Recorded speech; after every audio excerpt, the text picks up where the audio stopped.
இயேசு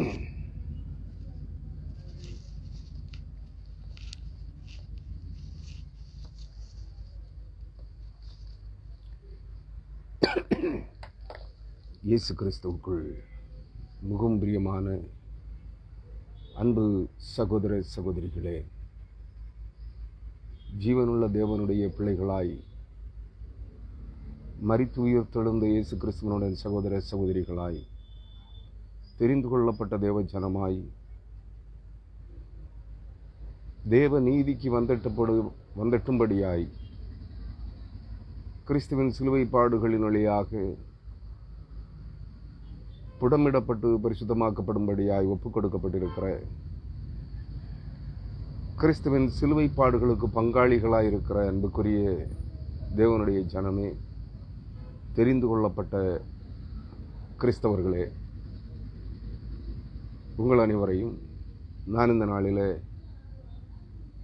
இந்த ஞாயிற்றுக்கிழமை மாலை 4 மணிக்கு நான் உங்களை இயேசு கிறிஸ்துவ நாமத்தில் இந்த நாளின் சிறப்பு செய்திக்கு நேராக உங்களை அழைக்கிறேன். கிறிஸ்துவுக்குள் அருமையானவர்களே,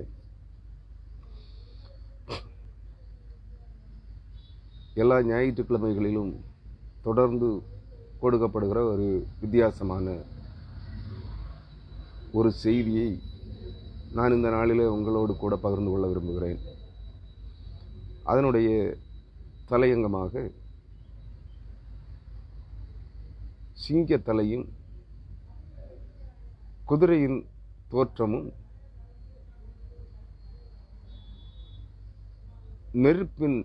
நெருப்பு ஜுவாலையும் கொண்ட ஒரு ஜாதி வருகிறது என்கிற ஒரு தலையங்கத்தை நான் உங்களுக்கு முன்பாக இந்த நாளின் சிந்தனைக்காக வைத்திருக்கிறேன். உண்மையானவர்களே, ஒரு முறை கூட சொல்லுகிறேன், சிங்கத்தலையும் குதிரையின் தோற்றமும் நெருப்பு ஜுவாலையும் கொண்ட ஒரு ஜாதி வருகிறது என்கிற தலையங்கத்தின் கீழாக நான் இந்த நாளில் ஒரு முடிவு காலத்தை குறித்த, அக்கிரமத்திற்கு முடிவு வரும் காலத்தையும் அக்கிரமத்தின் முடிவுக்கு தப்புவிக்கப்படுகின்ற, தெரிந்து கொள்ளப்படுகிற தேவ ஜனங்களுடைய மீட்பின் காலம், கடைசி கால அறுவடை பணியின் துவக்கத்தையும் குறித்து ஒரு விசேஷ செய்தியை நான் உங்களோடு பகிர்ந்து கொள்ள விரும்புகிறேன். அதற்காக நான் தெரிந்து கொண்டிருக்கிற 2 வேத பகுதிகள். ஒன்று, யோவேல் தீர்க்கதரிசியின் புஸ்தகம் 2ஆம் அதிகாரம் 1 முதல் 6 வரையான வசனங்கள். அதிலே சொல்லப்பட்டிருக்கிற அந்த காரியங்களை குறித்து வேதாகமத்தின் கடைசி புத்தகமாகிய வெளிப்படுத்தின விசேஷத்தின் 9ஆம் அதிகாரத்திலிருந்து சில பகுதிகளை நான் உங்களோடு இணைவசன பகுதிகளாக உங்களோடு விவரிக்க விரும்புகிறேன். விருப்பமுள்ளவர்கள், கடைசி நாட்களிலே சம்பவிக்கப் போகிற காரியங்களை அறிய விரும்புகிறவர்கள், அவைகளுக்கு தப்பித்துக் கொள்ள விரும்புகிற தேவனுடைய ஜனங்கள், இந்த செய்திகளை கேளுங்கள். அருமையானவர்களே, இந்த நாளின் செய்திக்காக நான் இந்த யோவேல் தீர்க்கதரிசியின் புஸ்தகம் 2ஆம் அதிகாரம் 1 முதல் 6 வரையான வசனங்களை நான் உங்களோடு பகிர்ந்து கொள்ள விரும்புகிறேன். அந்த வேத வசனங்களை, உங்கள் வேதாகமங்களை நேரலையிலே யாராயிலும் பங்கு பெற்றிருந்தால் இந்த செய்திகளை கேட்கிறவர்கள் உங்கள் வேதாகமங்களை எடுத்துக்கொள்ளுங்கள். படிக்கப்படுகிற அந்த வசனங்களை நீங்கள் பார்த்து உங்களை கர்த்தருடைய வார்த்தைகளுக்கு நேராக உங்களை ஆயத்தப்படுத்துங்கள். யோவேல் தீர்க்கதரிசியின் புஸ்தகம் 2ஆம் அதிகாரம் 1 முதல் 6 வரையான வசனங்கள். சீயோனிலே எக்காளம் ஊதுங்கள், என் பரிசுத்த பர்வதத்திலே எச்சரிப்பின் சத்தமிடுங்கள். தேசத்தின் குடிகளெல்லாம் தத்தளிக்க கடவர்கள். ஏனெனில் கர்த்தருடைய நாள் வருகிறது, அது சமீபமாய் இருக்கிறது. அது இருளும் அந்தகாரமுமான நாள், அது மப்பும் மந்தாரமுமான நாள். விடியற்கால வெளுப்பு பர்வதங்களின் மேல் பரவுகிறது போல ஏராளமான பலத்த ஒரு ஜாதி தீவிரமாக வந்து பரவும். அப்படிப்பட்டது முன் ஒரு காலத்திலும் உண்டானதும் இல்லை. இனி தலைமுறையாக வரும் வருஷங்களிலும் உண்டாவதும் இல்லை. அவைகளுக்கு முன்னாக அக்னி பட்சிக்கும், அவைகளுக்கு பின்னாக ஜுவாலை எரிக்கும். அவைகளுக்கு முன்னாக தேசம் ஏதேன் தோட்டத்தைப் போலவும், அவைகளுக்கு பின்னாக பாழான வனாந்தரத்தைப் போலவும் இருக்கும். அவைகளுக்கு ஒன்றும் தப்பிப்போவதில்லை. அவைகளின் சாயல் குதிரைகளின் சாயலை ஒத்தது. அவைகள் குதிரை வீரரைப் போல ஓடும். அவைகள் ஓடுகிற ரதங்களின் இரைச்சல் போலவும், செத்தைகளை எரிக்கிற அக்கினி ஜுவாலையின் இரைச்சல் போலவும், யுத்தத்துக்கு ஆயத்தமாக்கப்பட்ட பலத்த ஜனத்தின் இரைச்சல் போலவும் பர்வதங்களுடைய சிகரங்களின் மேல் குதிக்கும். அவைகளுக்கு முன்பாக ஜனங்கள் நடுங்குவார்கள், எல்லா முகங்களும் கருகி போகும். அவைகளுக்கு முன்பாக ஜனங்கள் நடுங்குவார்கள், எல்லா முகங்களும் கருகி போகும் என்று கர்த்தர் சொல்லுகிறதாக யோவேல் தீர்க்கதரிசி முன்னுரைத்து வைத்திருக்கிறார். அநேகமாக இது மற்ற தீர்க்க தரிசன புத்தகங்களின் அதே சம காலகட்டத்தை சார்ந்த தீர்க்க தரிசனங்களே இன்றைக்கு சுமார் 2500 ஆண்டுகளுக்கு முன்பு உரைக்கப்பட்ட கர்த்தருடைய வார்த்தைகள் என்பதை நாம் நினைவில் கொள்ள வேண்டும். இதற்கு ஒப்பான ஒரு பகுதியை வெளிப்படுத்தின விசேஷம் 9ஆம் அதிகாரத்திலிருந்து சில வசனங்களை நான் உங்களோடு படிக்க விரும்புகிறேன். இதனுடைய தொடர் இணை பகுதியாக வெளிப்படுத்தின விசேஷம் 9ஆம் அதிகாரம் 12ஆம் வசனம் முதல்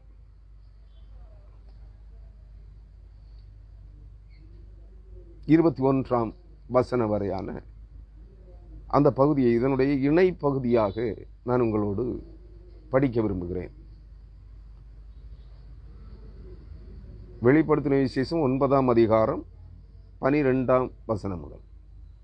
முதலாம் ஆபத்து கடந்து போயிற்று, இவைகளுக்கு பின்பு இன்னும் 2 ஆபத்துக்கள் இதோ வருகிறது. 6ஆம் தூதன் எக்காளம் ஊதினான்.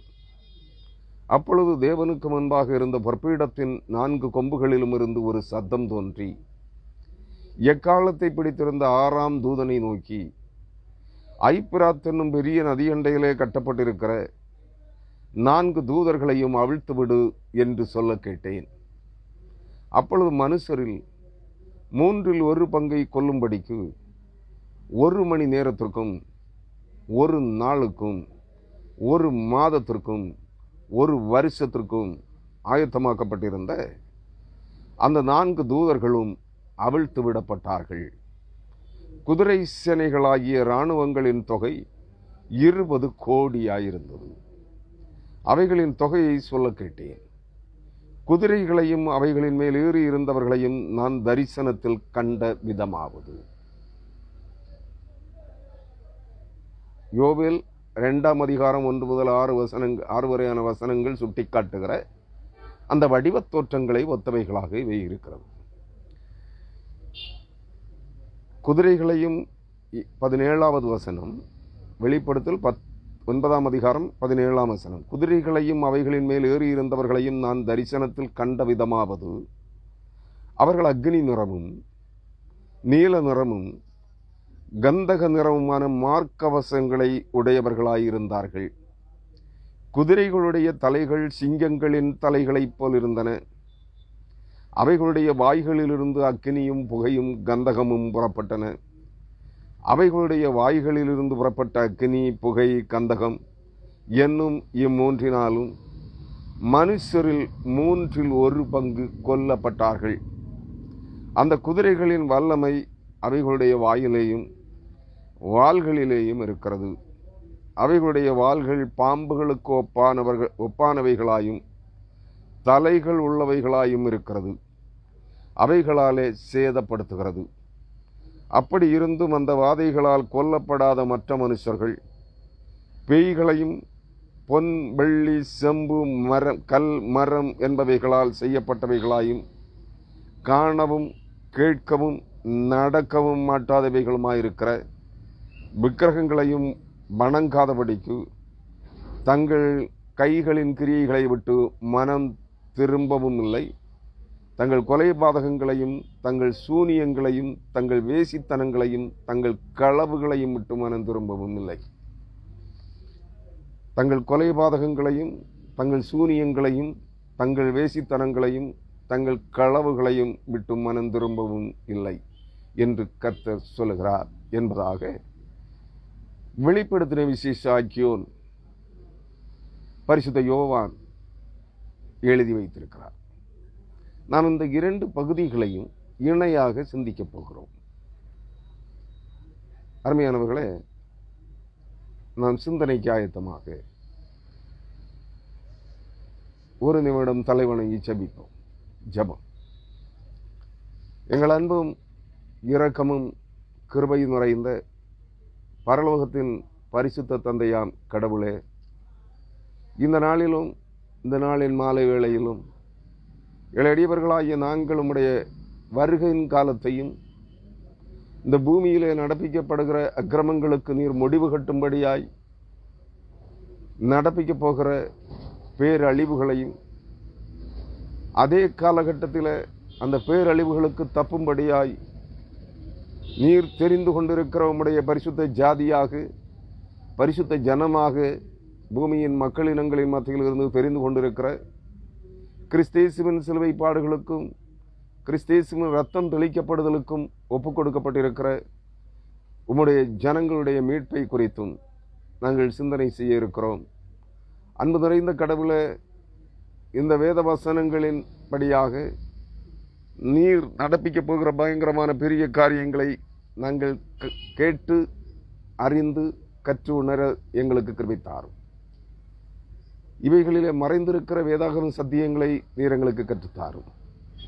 நாங்கள் இவைகளின் மூலமாய் உம்முடைய வருகைக்கு எங்களை ஆயத்தப்படுத்த இந்த பூமியின் ஜனங்கள் தங்கள் தங்கள் தேசங்களிலிருந்து கர்த்தரை சந்திக்க தங்கள் தேவனை சந்திக்க ஆயத்தப்படத்தக்கதாக தேவரீர் இந்த வார்த்தைகளின் மூலமாய் அவைகளிலே மறைந்திருக்கிற நீர் செய்ய நினைத்திருக்கிற நீர் நடப்பிக்க விரும்புகிற சகல காரியங்களையும் எங்களுக்கு நீர் கற்றுத்தரும்படியாய் எங்கள் ஆண்டவராய் இயேசு கிறிஸ்துவின் வழியாக சமுதிரம் என்றாடுகிறோம். அன்பு நிறைந்த ஆண்டவரே, சகல சத்தியங்களுக்குள்ளும் எங்களை வழிநடத்துகிற சத்திய ஆவியானவரை எங்கள் மத்தியிலே கடந்து வரச் செய்யும். எங்களுக்குள் இறங்க செய்யும். எங்கள் மேல் பிரசன்னமாக இருக்க கிருபை செய்யும். சத்திய ஆவியானவரோடு நாங்கள் இணைந்து பயணிக்க உடைய வருகைக்கு எங்களை ஆயத்தப்படுத்த கிருபை தாரும். எங்களிலே காணப்படுகிற எல்லா குறைகளையும் குற்றங்களையும் பாவங்கள் அக்கிரமங்கள் அருவருப்புகள் அனைத்தையும் எங்களை விட்டு அகற்றும். எங்களை இயேசு கிறிஸ்துவின் தெளிக்கப்படுகிற திரு ரத்தத்தின் அண்டைக்கு கடந்து வர எங்களை தகுதிப்படுத்தும், பக்குவப்படுத்தும். எங்கள் மனதுகளை எங்கள் மனதின் எண்ணங்களை ஒருமுகப்படுத்துவீராக. எங்களோடு பேசும்.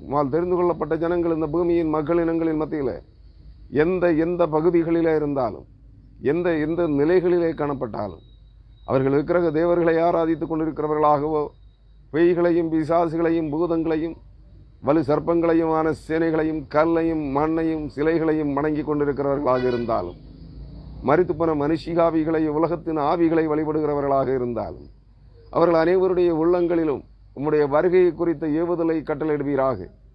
கடைசி காலத்தில் வெளிப்பட ஆயத்தமாக்கப்பட்டிருக்கிற அந்த மகா பெரிதான ரட்சிப்பின் கிரியைக்கு தங்களை ஒப்புக்கொடுக்க அந்த ரட்சிப்பை தங்கள் ஆத்தும ரட்சிப்பை இலவசமாய் உம்முடைய கரத்திலிருந்து பெற்றுக்கொள்ளுகிற பிள்ளைகளாய் உம்முடையவர்கள் மாற்றம் பெறத்தக்கதாக நீர் அடிமைகளுடைய உள்ளங்களிலே ஏவுதலை கட்டளையிடும்படியாக சமூகத்தில் மன்றாடுகிறோம். அன்பு நிறைந்த கடவுளே, உம்முடைய பரிசுத்த நாமம் மகிமைப்படுத்தப்படுவதற்கு ஏதுவாக நீர் இந்த வார்த்தைகளை பகிர்ந்து தரும்படியாய் அவைகளிலே காணப்படுகிற எல்லா ரகசியங்களையும் மறைபொருளானவைகளையும் நாங்கள் கற்றுக்கொள்ள எங்களுக்கு உதவி செய்யும்படியாய் சமூகத்தில் மன்றாடுகிறோம்.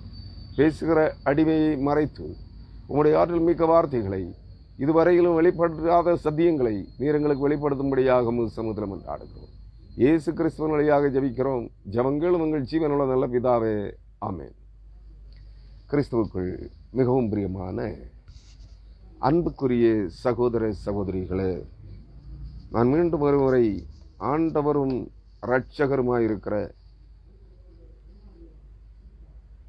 நம் அனைவருடைய ஆத்தும ரட்சிப்புக்காக கல்வாரி சிலுவையிலே பாடுபட்டு ரத்தம் சிந்தி மரித்து உயிர்த்தெழுந்த ஆண்டவராய் இயேசு கிறிஸ்து நாமத்தில் உங்களை வாழ்த்துகிறேன்.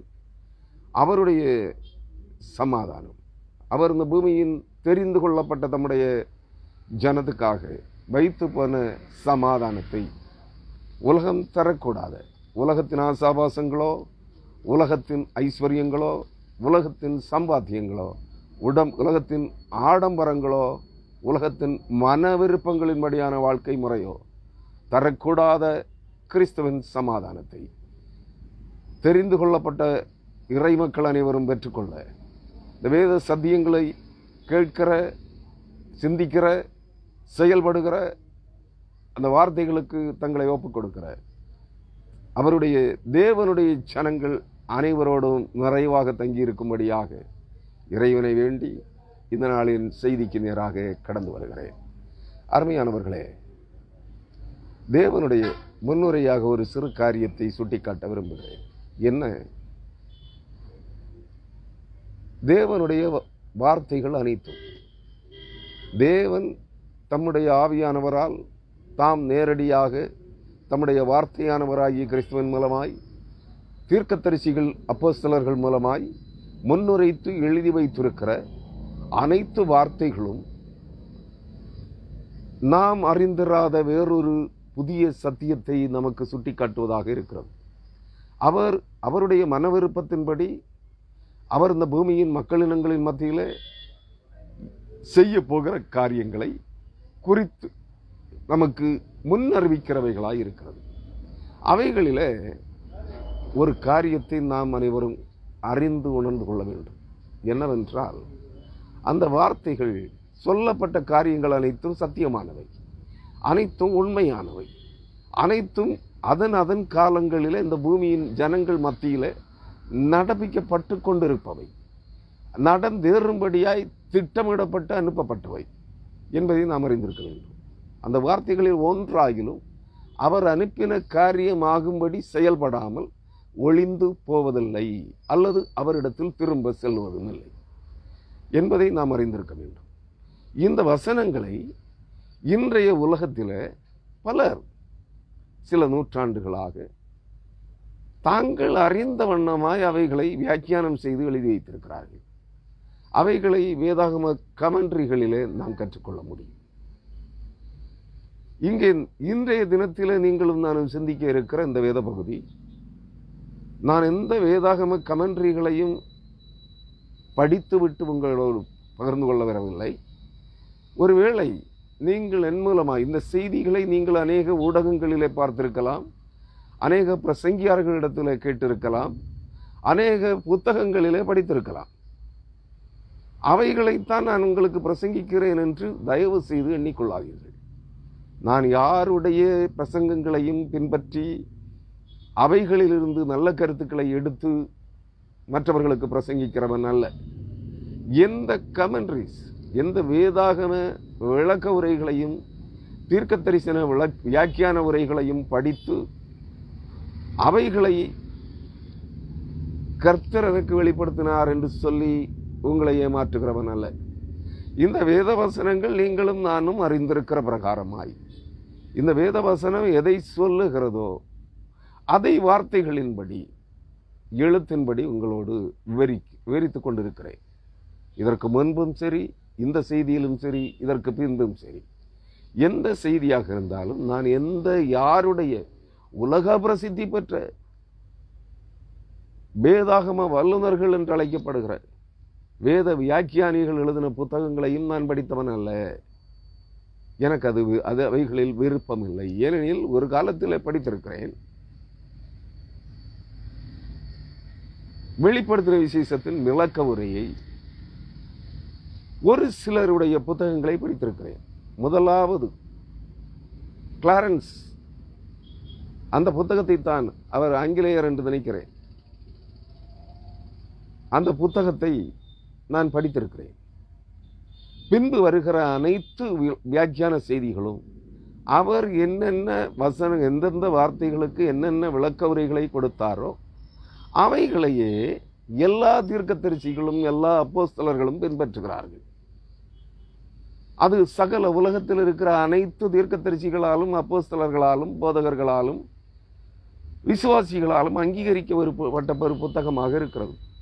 ஆனால் அவைகளிலிருந்து திருடி அநேகர் தங்கள் புத்தகங்களை, தங்கள் பெயர்களிலே புத்தகங்களை எழுதியிருக்கிறார்கள்.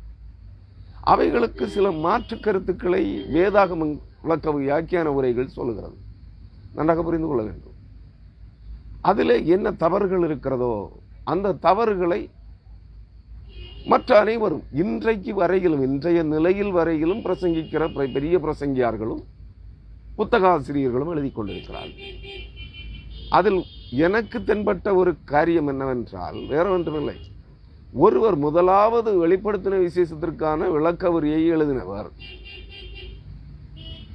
வெளிப்படுத்தப்பட்ட யோவானுக்கு வெளிப்படுத்தப்பட்ட விசேஷ புத்தகத்தினுடைய தீர்க்க தரிசன வெளிப்பாடுகளை விவரித்தவர் என்ன குறைகளை, என்ன தவறுகளை கையாண்டிருக்கிறாரோ, அவர் அந்த தீர்க்க தரிசன வார்த்தைகளுக்கு என்ன பதிலுரை கொடுத்திருக்கிறாரோ, என்ன வியாக்கியானம் கொடுத்திருக்கிறாரோ அதையே இவர்கள் பின்தொடர்ந்து கொண்டே இருக்கிறார்கள். அதற்காக நான் ஒரு காரியத்தை மட்டும் உங்களோடு சுட்டி காட்டுகிறேன். வேற ஒன்றும் இல்லைங்க. அவர் வெளிப்படுத்தல் 6ஆம் அதிகாரத்தில் அல்லது 5ஆம் அதிகாரத்தில் 7 முத்திரைகள் உடைக்கப்படுகிற போது முதல் 5 முத்திரைகள், முதல் 4 முத்திரைகள் உடைக்கப்படுகிற போது வெளிப்படுகிற தூதர்கள், குதிரை வீரர்கள் யார் என்பதை எழுதியிருக்கிறார். முதலாம் முத்திரை உடைக்கப்பட்ட போது 4 கொம்புகளில் 4 ஜீவன்களில் ஒன்று யோவானை பார்த்து சொன்னது, நீ வந்து பார் என்று சொல்லப்பட்ட ஒரு வார்த்தை. அது என்ன சொல்லுகிறது? ஆட்டுக்குட்டியானவர் முத்திரைகளில் ஒன்றை உடைக்க கண்டேன். வெளிப்படுத்தல் 6ஆம் அதிகாரம் 1ஆம் வசனம். அப்பொழுது 4 ஜீவன்களில் ஒன்று என்னை நோக்கி, நீ வந்து பார் என்று இடிமுழக்கம் போன்ற சத்தமாய் சொல்ல கேட்டேன். நான் பார்த்தபோது இதோ ஒரு வெள்ளை குதிரையை கண்டேன். அதன் மேல் ஏறியிருந்தவன் வில்லை பிடித்திருந்தான். அவனுக்கு ஒரு கிரீடம் கொடுக்கப்பட்டது. அவன் ஜெயிக்கிறவனாகவும் ஜெயிப்பவனாகவும் புறப்பட்டான். இப்படி அந்த 4 முத்திரைகள் உடைக்கப்படுகிற போது வெளிப்படுகிற குதிரைகளையும் குதிரைகளின் மேல் ஏறி இருக்கிற தூதர்களையும் குறித்து அங்கே சுட்டி காட்டப்படுகிறது. இதை அவர் என்ன எழுதியிருக்கிறார்? அவருடைய பெயரை நான் தெளிவாக எனக்கு ஞாபகம் இல்லை. கிளாரன்ஸ் என்கிற ஒரு பெயர் வரும் என்று நினைக்கிறேன். அந்த புத்தக ஆசிரியருடைய பெயரிலே கிளாரன்ஸ் என்கிற ஒரு வார்த்தை அந்த புத்தக ஆசிரியரின் பெயரிலே தொடுக்கப்பட்டிருக்கும். அவர் அதை எழுதுகிறார். இதன் தான் அந்தி கிறிஸ்து என்று எழுதுகிறார். மற்ற தூதர்கள் 3 பேரும் அந்தி கிறிஸ்துவின் சேனாபதிகள் என்று எழுதுகிறார். அதாவது சாத்தானுடைய தூதுவர்கள் என்று சொல்லுகிறார். சுருக்கமாக சொன்னார், சாத்தானும் சாத்தானுடைய சேனாதிபதிகளும் என்கிறார். இதே தவறை எல்லா வேத வியாக்கியானிகளும் பின்பற்றுகிறார்கள். அதை என்னால் ஏற்றுக்கொள்ள முடியவில்லை. நன்றாக நான் வெளிப்படையாக சொல்கிறேன். அதை என்னால் அங்கீகரிக்கவோ ஏற்றுக்கொள்ளவோ முடியாத ஒரு உண்மைக்கு புறம்பான தகவலாக நான் அதை பார்க்கிறேன். ஏனெனில் சகரியா தீர்க்கதரிசியின் புஸ்தகம் 1ஆம் அதிகாரம் முதல் 6ஆம் அதிகாரம் வரையிலும் சுட்டிக்காட்டப்படுகிற நிகழ்வுகளின் அடிப்படையிலும் வெளிப்படுத்தின விசேஷம் 6ஆம் அதிகாரம் 1 முதல் 8 வகையான வசனங்களின் அடிப்படையிலும் இவைகள் அந்திக்கிறிஸ்துவின் இந்த 4 தூதர்களும் முதல் 4 முத்திரைகள் உடைக்கப்பட்ட போது வெளிப்பட்ட 4 குதிரைகள், அதாவது 4 ஜீவன்களின் நடுவில் இருந்து வெளிப்பட்ட 4 தூதர்களும் குதிரை வீரர்களும் யாரல்ல? சாத்தானுடைய சேனாபதிகளோ அந்தி கிறிஸ்துவோ அல்ல என்பது என்னுடைய வாதம். ஏனெனில் அவைகள் எங்கிருந்து புறப்பட்டு வருகிறது? 4 ஜீவன்களின் நடுவில் இருந்து வருகிறது. அங்கே சொல்வது யார்? ஜீவன்களின் நடுவில் இருந்து 4 ஜீவன்களில் ஒன்று என்னை நோக்கி, நீ வந்து பார் என்று இடிமுழக்கம் போன்ற சத்தமாய் சொல்ல கேட்டேன். அந்த 4 ஜீவன்களிலும் இருக்கிற 14 முகங்கள் நீங்கள் யார் என்பதை அறிந்து கொள்ள வேண்டும் என்றால் சகரியா தீர்க்கதரிசியின் புஸ்தகத்தை படிக்க வேண்டும். 4 ரத சேனைகள் அங்கிருந்து தேவனுடைய சமூகத்திலிருந்து அனுமதி பெற்று பூமி எங்கும் 4 திசைகளிலும் அனுப்பப்பட்டிருக்கிறது. அவைகளில் 4 பூமியின் 4 திசைகளிலும் சுற்றி திரிந்து கொண்டிருக்கின்றன. தேவனுடைய ஜனங்கள் பூமியின் எந்த பகுதிகளில் எல்லாம் சிதறடிக்கப்பட்டிருக்கிறார்களோ அந்த பகுதிகளில் எங்கும் அந்த 4 சேனை ரத வீரர்களாகிய சேனைகளும் சுற்றி திரிந்து தேவ ஜனங்களுக்கு உதவி செய்கிறவர்களாக இருக்கிறார்கள். இங்கே கடைசியாக முத்திரைகள், ஆட்டுக்குட்டியானவர் உடன்படிக்கையின் பெட்டகத்தினுடைய முத்திரைகளில் ஒவ்வொன்றாக உடைக்கின்ற போது வெளிப்படுகிற தூதர்கள் அந்த 4 ஜீவன்களில் 16 முகங்களில் 4 முகங்களை சேர்ந்தவர்கள். ஒவ்வொரு ஜீவனிலும் இருந்து ஒவ்வொரு தூதர்கள். நன்றாக புரிந்து கொள்ளுங்கள். அந்த 4 தூதர்களும் ஆர்க்கேஞ்சல் பிரதான தூதனாகிய மிகாவேலை பார்க்கிலும் பலவான்கள். அவர்கள் இப்பிரபஞ்சத்தின் 4 அந்தகார லோகாதிபதிகளையும் சாத்தானுடைய 4 சேனைகளையும் சேனை அதிபதிகளையும் பிடிக்கிறவர்கள், கட்டுப்பாட்டுக்குள் கட்டுகிறவர்கள். அவர்களை பார்த்து இன்றைய வேத வியாக்கியானிகள் சில நூற்றாண்டுகளுக்கு முன்பே அதை வியாக்கியானம் செய்தவர்களும் சாத்தானுடைய 4 சேனாபதிகள் என்றும் அந்தி கிறிஸ்துவின் 3 சேனாதிபதிகளும் என்று வியாக்கியானம் செய்யவும் பிரசங்கம் செய்யவும் எழுதவும் தொடங்கிவிட்டார்கள், பிரசுரிக்கும். இதை என்னால் ஏற்றுக்கொள்ள முடியவில்லை. காரணம், இதே 4 தோற்றப்பொலிவு கொண்ட குதிரை வீரர்கள் சகரியா தீர்க்கதரிசியின் புஸ்தகம் 1ஆம் அதிகாரத்திலே பூமி எங்கும் சிதறடிக்கப்பட்டு சிறையாக்கப்பட்டிருக்கிற தேவ ஜனங்களின் விடுதலைக்காக அங்கே மிருதி செடிகளுக்குள்ளே நிற்கிறார்கள். தேவ ஜனங்களை சுற்றிலும் பாளையம் இறங்கியிருக்கிறார்கள். நன்றாக நீங்கள் புரிந்து கொள்ள வேண்டும். இவைகளின் அடிப்படையில் நான் இந்த செய்திகளை ஏற்றுக்கொள்வதில்லை. இவர்கள் இந்த 4 தூதர்களும் அந்தி கிறிஸ்துவும் அல்ல, அந்தி கிறிஸ்துவின் சேனாபதிகளும் அல்ல. அந்தி கிறிஸ்துவையும் அவனுடைய சேனைகளையும் பிடிக்கிறவர்கள் வானத்தின் 4 காற்றுகள் ஆன வானத்தின் 4 பிரதான தூதர்கள், மேலான அதிகாரம் பெற்ற தூதர்கள். இப்பிரபஞ்சத்தின் அந்தகார லோகாதிபதிகளையும் அவர்களின் தலைவனாகிய சாத்தானையும் அந்தி கிறிஸ்துவையும் பிடித்து கட்டுகிறவர்கள், வலு சர்ப்பத்தையும் பிடிக்கிறவர்கள். இவர்கள் எப்படி சாத்தானாகிய வலு சர்ப்பமாகவும் வலு சர்ப்பத்தின் தூதர்களாகவும் இருக்க முடியும்? அந்தி கிறிஸ்துவாகவும் நீங்கள் யோசிக்க வேண்டும். அதனால் சொல்லுகிறேன், யாருடைய வியாக்கியான செய்திகளையும் நான் பின்பற்றுகிறவன் அல்ல. வேதாகமத்தில் நான் கற்று தெளிந்தபடி, எனக்கு தேவன் வெளிப்படுத்தி கற்பித்தபடி நான் உங்களுக்கு இவைகளை விவரிக்கப் போகிறேன். விருப்பமுள்ளவர்கள் கேளுங்கள். நான் எல்லாரும் கேட்கணும்னு கட்டாயப்படுத்தவே மாட்டேன். காரணம் என்ன? என்னத்தான் சொன்னாலும் தேவனால் தெரிந்து கொள்ளப்படாதவன் சத்தியங்களை ஏற்றுக்கொள்ள மாட்டான். ஏன்னா வெளிப்படுத்தின விசேஷம் என்ன சொல்லுகிறது? 9ஆம் அதிகாரம் கடைசி வசனம் என்ன சொன்னது? மாபெரும் பேரழிவுகளையும் சங்காரங்களையும் கண்டபொழுதும் இந்த ஜனங்கள் என்ன செய்யவில்லை? மனம் திரும்பவும் இல்லை, கர்த்தருடைய வார்த்தைகளுக்கு செவி கொடுக்கவும் இல்லை. கண் கண்டவைகளை, கல்லும் மண்ணும் பொன்னும் வெள்ளியும் செம்பும் வெண்கலம் விக்கிரகங்களை தொழாமல், அவைகளிலே குடியிருக்கிற ஆவிகளை வணங்காமல் இருக்கவும் இல்லை, அவைகளை விட்டு வழி விலகவும் இல்லை, அவைகளையே பிடித்துக் கொண்டிருக்கிறார்கள். தங்கள் கொலைபாதகங்களையும் தங்கள் சூனியங்களையும் மாந்திரீக சூனிய வித்தைகளையும் தங்கள் வேசித்தனங்களையும் தங்கள் களவுகளையும் பொய்களையும் விட்டு மனம் திரும்பவும் இல்லை. ஏனெனில் அவர்கள் மனம் திரும்ப மாட்டார்கள். அவர்களில் பெரும்பாலானவர் அந்த கூட்டத்தில், அந்த மனம் திரும்பாமல் போகிற கூட்டம் இருக்கிறது. எல்லாம் எங்களுக்கு தெரியும், எங்களுக்கு தெரியாத ஒரு சத்தியமும் இல்லை, இவர்கள் சொல்லுகிறது பொய் என்று வேதாகமத்தின் உண்மை சத்தியங்களுக்கு செவி கொடுக்க மறுத்து அலைகிறார்களே, இவர்கள் மனம் திரும்ப போகிறதில்லை. இன்றைய கிறிஸ்தவத்தில் 70% கிறிஸ்தவர்கள் மனம் திரும்ப மாட்டார்கள். இவர்கள் தேவனுடையவர்கள் அல்ல.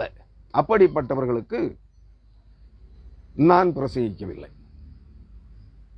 விருப்பமுள்ளவர்கள் மட்டும். அதனால் தான் அந்த வார்த்தையை சொல்லுகிறேன் திரும்ப திரும்ப. விருப்பமுள்ளவர்கள் கேளுங்கள், மனம் திரும்ப விருப்பமுள்ளவர்கள் மனம் திரும்ப. நீங்கள் மனம் திரும்பினாலும் எனக்கு ஆதாயம் ஒன்றுமில்லை, நீங்கள் மனம் திரும்பாமல் போனாலும் எனக்கு ஆதாயம் ஒன்றுமில்லை. நீங்கள் என் செய்திகளை கேட்டாலும் எனக்கு ஆதாயம் ஒன்றுமில்லை, நீங்கள் கேளாமல் போனாலும் எனக்கு ஒன்றும் ஆதாயம் இல்லை, எனக்கு ஒன்றும் நஷ்டமும் இல்லை. அதனால் தான் சொல்லுகிறேன் அருமையானவர்களே, ஏனெனில் இந்த கிறிஸ்தவம், இன்றைக்கு நீங்கள் காண்கிற இந்த உலகளாவிய கிறிஸ்தவம் நாறிப்போன கிறிஸ்தவம், அருவருப்பான அசுத்தம் நிறைந்த கிறிஸ்தவம். அசுத்தமும் அக்கிரமுமானவர்கள் அனைவரும் தங்களை பரிசுத்தவான்கள், பரிசுத்தாவின் அபிஷேகம் பெற்றோம் என்று சொல்லுகிறார்கள். அப்படிப்பட்டவர்கள் மனம் திரும்ப போவதில்லை. அப்படிப்பட்ட இந்த நாறிப்போன இன்றைய கிறிஸ்தவம் இந்த நாறிப்போன பக்தி வேடதாரி கிறிஸ்தவர்களாலேயே அழிந்து போகும் என்பதை உறுதியாக சுட்டிக்காட்டுகிறேன். இரண்டாவது, இவைகளிலும் ஊடாய் எல்லா பிரிவு இந்த நாறிப்போன திருச்சபைகளிலும் கர்த்தருடைய சத்தியத்திற்கு மட்டும் கீழ்ப்படுகிற அநேக பிள்ளைகள், தேவனுடைய ஜனங்கள் இருக்கிறார்கள். எத்தனை பேர்? 3க்கு 1 பங்கு, 3க்கு 1 இருக்கிறார்கள். நன்றாக புரிந்து கொள்ளுங்கள். அவர்கள் சத்தியங்களை கேட்டால் மனம் திரும்புவார்கள். அப்படிப்பட்டவர்களுக்காக, ஏனெனில் அவர்கள் ஜீவனுள்ள தேவனாலே உலகத்தின் ஜனங்கள் மத்தியில், பூமியின் மக்களினங்களின் மத்தியில் இருந்து நித்திய ஜீவனுக்கென்று வேறு பிரிக்கப்பட்டவர்கள், கிறிஸ்தேசுவின் சிலுவை பாடுகளின் வழியாக கிறிஸ்துவ இரத்தத்தால் கழுவப்பட்டு கிறிஸ்துவ ரத்தம் தெளிக்கப்படுகிற காலத்திலே ரத்தம் தெளிக்கப்படுதலுக்கென்று தெரிந்து கொள்ளப்பட்டவர்கள். அப்படிப்பட்டவர்கள் சத்தியத்தை கேட்பார்கள். நான் அப்படிப்பட்டவர்களுக்காகத்தான் பிரசங்கிக்கிறேன். காசுக்காக, பணத்திற்காக, சம்பாத்தியத்திற்காக என்ன செய்யவில்லை. நிச்சயமாக, சர்வ நிச்சயமாக சொல்லுகிறேன், ஒரு சல்லி காசுக்காக, காணிக்கைக்காக, நன்கொடைகளுக்காக, சம்பாத்தியத்திற்காக, வயிற்று பிழைப்புக்காக நான் கர்த்தருடைய வார்த்தைகளை பிரசங்கிக்கவில்லை என்பதை ஆணித்தரமாக உறுதியாக சொல்லிக் கொள்ளுகிறேன்.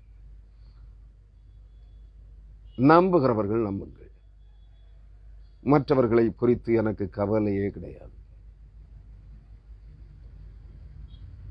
ஆனால் தெரிந்து கொள்ளப்பட்ட தேவ ஜனங்களின் பேரில் இருக்கிற ஆத்தும தாகம், தெரிந்து கொள்ளப்பட்ட தேவனுடைய ஜனங்களில் ஒருவர் கூட அழிந்து போகக்கூடாதே. சத்தியம் என்னதென்று அறியாமல் பொய்யை நம்பி மாயையின் அடைக்கலத்திலே நிழலொதுங்கி அங்கேயே மாயைக்குள்ளாகவே அழிந்து போகக்கூடாதே என்கிற ஒரே வாஞ்சையினாலே இந்த செய்திகளை பேசிக் கொண்டிருக்கிறேன். விருப்பமுள்ளவர்கள் கேளுங்கள். நேராக யோவேல் தீர்க்கதரிசியின் புஸ்தகம் 2ஆம் அதிகாரத்திற்கு வாருங்கள். சீயோனிலே எக்காளம் ஊதுங்கள், சீயோனிலே எக்காளம் ஊதுங்கள், என் பரிசுத்த பர்வதத்திலே எச்சரிப்பின் சத்தமிடுங்கள். தேசத்தின் குடிகளெல்லாம் தத்தளிக்க கடவர்கள், ஏனெனில் கர்த்தருடைய நாள் வருகிறது, அது சமீபமாயிருக்கிறது. அது சமீபமாய் உள்ளங்கைகளிலே வந்துவிட்டது. சமீபமாய், அட் ஹேண்ட், அவரவர் உள்ளங்கைகளிலே வந்தது போல் இருக்கிறது. நன்றாக புரிந்து கொள்ளுங்கள். சமீபித்து விட்டது. அவரவருக்கு முன்பாக வந்திருக்கிறது கர்த்தருடைய நாள். ஆனால் அந்த நேரத்தையோ அந்த நாளையோ எவரும் முன்குறிக்க முடியாது. எங்காகிலும் நான் அந்த நாளையோ நேரத்தையோ உங்களுக்கு சுட்டிக்காட்டி இருக்கிறேன் என்றால் அது தேவனுடைய நாள் அல்ல, கர்த்தருடைய நாள் அல்ல. என்னுடைய அனுமானத்தின் பேரில் நான் அந்த நாட்களை சுட்டிக்காட்டி இருக்கலாம். தாமதிக்கக்கூடும். தாமதித்தால் நான் கள்ளத்தீர்க்கதரிசி என்று சொல்ல வேண்டாம். ஆனால் அந்த காரியம் நிச்சயமாக நடைபெறும். ஏனெனில் அது வேதத்தின் சத்திய வசனம். தேவனுடைய இருபுறமும் கருக்கொள்ளப்பட்டையும் அந்த வார்த்தை போய் சொல்லாது.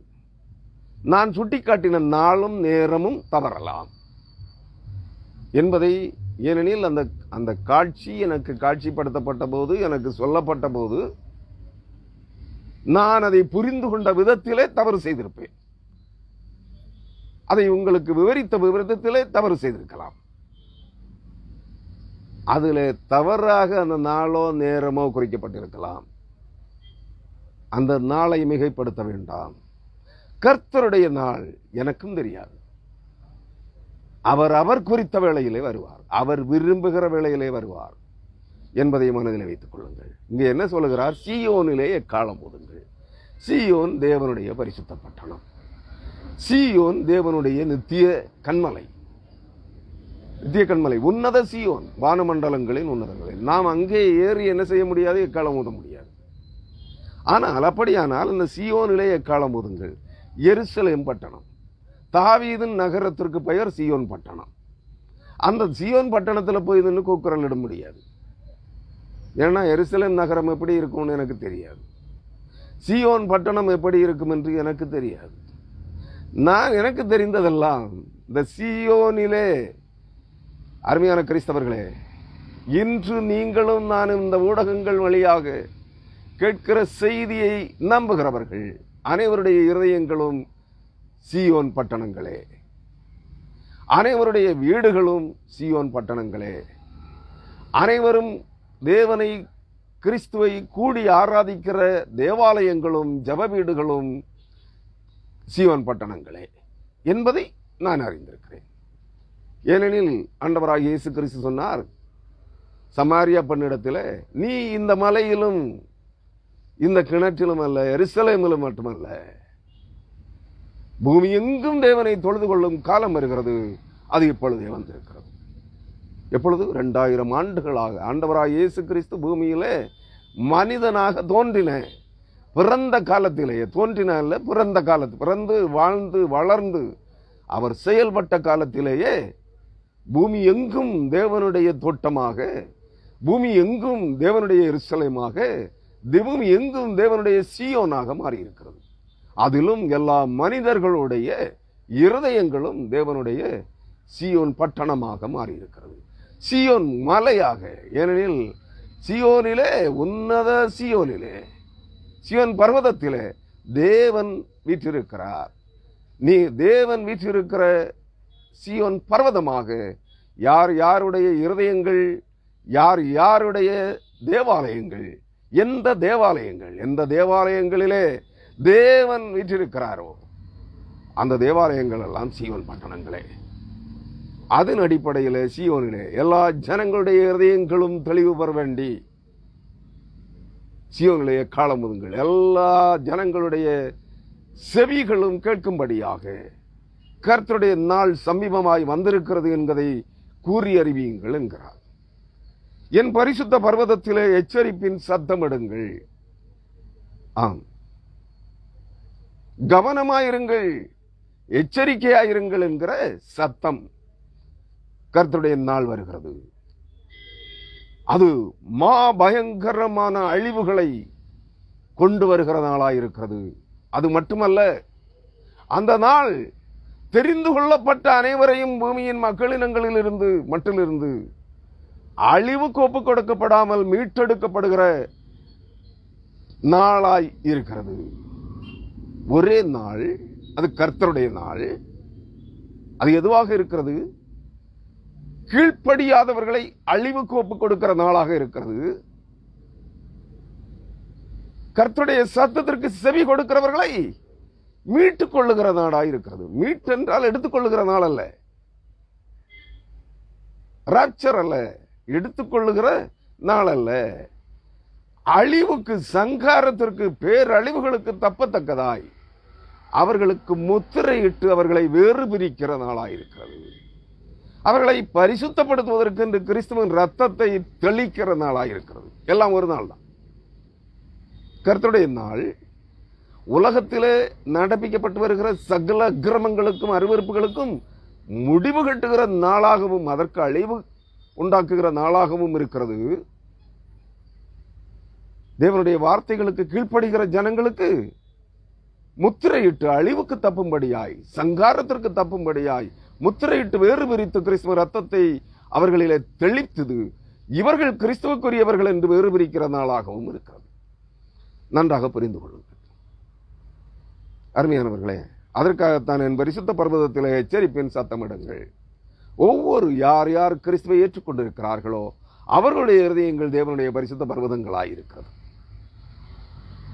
அவர்கள் கிறிஸ்துவை ஆராதிக்கிற ஆலயங்கள் தேவனுடைய பரிசுத்த பர்வதங்களாயிருக்கிறது என்பதை புரிந்து கொள்ளுங்கள். தேசத்தின் குடிகள் எல்லாம், இந்த தேசத்தின் என்கிற வார்த்தையை நீங்கள் இந்த இடத்திலே பூமி என்று மாற்றிக்கொள்ள வேண்டும். பூமியின் குடிகள் எல்லாம் தத்தளிக்க கடவர்கள். ஏனெனில் கர்த்தருடைய நாள் வருகிறது, அது சமீபமாயிருக்கிறது. இப்பொழுதே உங்களுக்கு கலக்கம் உண்டு. எதிர்பார்த்திராத வேளைகளிலேயே அது அங்கே வரும் என்பே. நம் அருகாமையில் விரைந்து வருகின்ற பொழுதே நம் இருதயங்கள் கலங்க தொடங்கும். நம்முடைய ஆவி, ஆத்மா, சரீரம் தத்தளிக்க தொடங்கும். பயம், உணர்வடையுங்கள். ஏதோ ஆபத்து வருகிறது, பேராபத்து வருகிறது என்பதை தெளிந்து கொள்ளுங்கள். மூச்சுவிட முடியாது, அவ்வளவு தத்தளிப்பு. மூச்சு விட முடியலைன்னா என்ன நடக்கும்? உடம்பு குலுங்க ஆரம்பிக்கும், மார்பெல்லாம் வீங்கி போகும். உனக்கு புரிந்து கொள்ளுங்கள். உடம்பெல்லாம் நடுங்கும், தத்தளிப்பு ஆரம்பமாகும். என்ன செய்வது, ஏது செய்வது என்று தெரியாத நிலை எல்லோருக்கும் இருக்கும். யாரிடத்தில் உதவிக்காக ஓடுவீர்கள்? வாய்ப்பே கிடைக்காது. அப்படிப்பட்டதான ஒரு பேராபத்து வருகிறது என்று சொல்கிறார். கர்த்தருடைய நாள் வருகிறது, அது சமீபமாய் இருக்கிறது, அது வந்துவிட்டது அருகாமையில் என்பதை உணர்ந்து கொள்ளுங்கள் என்று சொல்லுகிறார். இதை குறித்து எச்சரிப்பின் சத்தம் முழக்கமிட்டு சொல்லுங்கள் என்கிறார். அருமையானவர்களே, 2வது வசனம், அதுவும் இருளும் அந்தகாரமுமான நாள். அந்த நாளுடைய வெளி தோற்றம் எப்படி இருக்கும்? இருள் நிறைந்ததாக இருக்கும். அடர்ந்த காரிருள் நிறைந்த நாளா இருக்கும். அந்தகாரமுமான நாள். அந்தகாரமுமான நாள் என்றால் அந்தகாரமும் இருளும் அடர்ந்த காரிருள் நிறைந்த நாளாக இருக்கும். ஒருவேளை அதிகாலை, அந்த வசனம் அதைத்தான் தெளிவுபடுத்துகிறது. இருளும் அந்தகாரமும் நிறைந்த நாள், அடர்ந்த காரிருள் சூழ்ந்து கொள்ளுகிற நாளாக இருக்கும். தன் அருகில் இருக்கிறவரையே நாம் தடவி பார்த்தாலும் கண்டுகொள்ள முடியாத அடர்ந்த இருளாக இருக்கும். அதான் அந்த இருளும் அந்தகாரமும் நிறைந்த நாள். அது மப்பும் மந்தாரமுமான நாள். மழை காலத்திலே வானம் இருண்டு கார் மேகங்களால் மூடப்பட்டு சூரியனுடைய வெளிச்சமோ, சந்திரனுடைய வெளிச்சமோ, நட்சத்திரங்களின் வெளிச்சமோ வீசாதபடிக்கு அடர்ந்த இருளும் மப்பும் மந்தாரமுமாக இருந்தால் எப்படி இருக்கும்? அதுபோல இருக்கும். மழை பெய்வது போல இருக்கு, ஆனா மழை பெய்யாது. கார்மேகம் சூழ்ந்திருக்கும், மப்பா இருக்கும், மந்தாரமா இருக்கும். பேய்மழை பெருமழை பெய்து விடும் என்று தோன்றும், ஆனால் மழை பெய்யாது, மப்பும் மந்தாரமுமா இருக்கும். ஏற்கனவே காரிருளும் அந்தகாரம் சூழ்ந்திருக்கிறது, அடர்ந்த காரிருள் மூடியிருக்கிறது. இதற்கு மேல் வானத்தை பார்த்தால் மப்பும் மந்தாரமுமாயிருக்கிறது. விடியற்கால, அடுத்த வார்த்தை, விடியற்கால வெளுப்பு பர்வதங்களின் மேல் பரவுகிறது போல ஏராளமான பலத்த ஒரு ஜாதி தீவிரமாக வந்து பரவும். இப்படி மழைக்காலங்களிலே அதிகாலையிலே எழுந்து பர்வதங்கள், மலைகளை பார்ப்பீர்கள் என்றால் மலையினுடைய உச்சி பாகத்தை நாம் பார்க்க முடியாது. சில மலைகள் வெண்மேகங்களால் மூடப்பட்டிருக்கும், சில மலைகள் கார்மேக கூட்டத்தால் மூடப்பட்டிருக்கும், சில மலைகள் புகை மண்டலம் போல காணப்படும். மலையை பார்க்க முடியாது. மலையை முற்றிலுமாக மூடியிருப்பது வெண்மேக கூட்டங்கள் அல்லது கார்மேக கூட்டங்கள் அல்லது வெண் பனி மூட்டம் மூடியிருக்கும். அதுபோல இருக்கும் என்று சொல்லுகிறார். 3 நிலைப்பாடுகளில் அந்த நாள் எப்படி இருக்கும் என்று சொல்லுகிறார். ஒன்று, முதலாவது மப்பும் மந்தாரமுமாயிருக்கும். மழை பெய்கிற காலங்களிலே கார்மேகம் வானத்தை மூடியிருந்தால் எப்படி இருக்கும், அதுபோல இருக்கும். இரண்டாவது, இருளும் அந்தகாரமுமாயிருக்கும். அடர்ந்த, அருகில் நிற்பவரையே பார்க்க முடியாத அடர்ந்த காரிருள் சூழ்ந்திருக்கும். மூன்றாவது, அதிகாலைகளிலே, பனிக்காலங்களிலே அதிகமாக, முன்பனி காலங்கள், பின்பனி காலங்கள். முன்பனி காலங்களிலே அதிகாலையிலே எழுந்து ஒரு மலை பிரதேசத்தை பார்த்தால் மலையை காண முடியாது, ஆனால் வெண்பனி மேகங்கள் மூடியிருக்கும். ஒரு புகை மண்டலம் போன்ற ஒரு வெண்பனி மேகம் அங்கே பாளையம் இறங்கியிருக்கும். அதுபோல இருக்கும் என்கிறார். அந்த நாள் கர்த்தருடைய நாள். நீங்கள் மனதிலே கொள்ள வேண்டும். கர்த்தர் சீனாய் மலையிலே இறங்கி வந்தபோது கார் மேகம் சூழ்ந்திருந்தது, அந்தகாரமும் காரிருளும் மலையை மூடிற்று. கார் மேகத்தில் இறங்கி வந்தார். அவர் இறங்கி வருகின்ற போது என்ன தோன்றியது? பட்சிக்கிற அக்கினி நெருப்பாய் பற்றி எரிந்து கொண்டிருந்தது. அந்த மலை முழுவதும் அக்கினியாய் எரிந்து கொண்டிருந்தது. அதுதான் கர்த்தருடைய பிரசன்னம். முன் அடையாளம் காரிருள், அந்தகாரம், மப்பும் மந்தாரமும் வெண்பனி காலம் மூடியிருப்பது போல தோன்றும். கர்த்தருடைய நாள். நீங்கள் சூரியனுடைய வெளிச்சத்தை காண முடியாது, சந்திரனுடைய வெளிச்சத்தை காண முடியாது. அது இரவு வேளை என்றால், மாலை வேளை என்றால், அது அதிகாலை வேளை என்றாலும் நீங்கள் சந்திரனையோ நட்சத்திரங்களையோ சூரியனையோ காண முடியாது. எல்லாம் மறைக்கப்பட்டிருக்கும். அதுதான் வேதம் சொல்லுகிறது, சூரியன் இருண்டு போகும். ஏனெனில் அது ஒளி மங்கி போயிற்று. கர்த்தர் வந்து விட்டார். கர்த்தர் காரிருளிலும் கார் மேகத்திலும் வெண்பனி மேகத்தின் மப்பும் மந்தாரமுமான நிலையிலும் கர்த்தர் இறங்கி வருகிறார். அவருக்கு முன்பாக சூரியன் ஒரு மெழுகுவர்த்தியை போல மங்கி போகிறது. உங்களுக்கு தெரியும், ஒரு 1000 வால்ட் ஒரு பல்பை நீங்கள் இருளிலே போட்டால் அதனுடைய வெளிச்சம் எப்படி இருக்கும்? அதற்கு முன்பு, அந்த 1000 வால்ட் பல்பு போடுவதற்கு முன்பு ஒரு 100 வால்ட் பல்பு போட்டிருந்தீங்கன்னு வச்சுக்கோங்க. அந்த 100 வால்ட் பல்பு ஏதோ மின்மினி பூச்சி மின்னுவது போல தோன்றும். உங்களுக்கு புரிகிறதா? 1000 வால்ட் ஒரு இடத்திலே, இருண்ட ஸ்தலத்திலே ஒரு 100 வால்ட் பல்பை போட்டிருந்தீர்கள். ஒரு இருண்ட ஸ்தலம், வெளிச்சம் இல்லை, மின் விளக்கிலே ஒரு 100 வால்ட் பல்பு அந்த இடத்திலே போட்டால் அந்த பிராந்தியம் அனைத்திலும் இருக்கிற இருள் விலகுகிறது. அந்த 100 வால்ட் பல்பு ஒரு சூரியனை போல அந்த இடத்திற்கு பிரகாசிக்கிறது.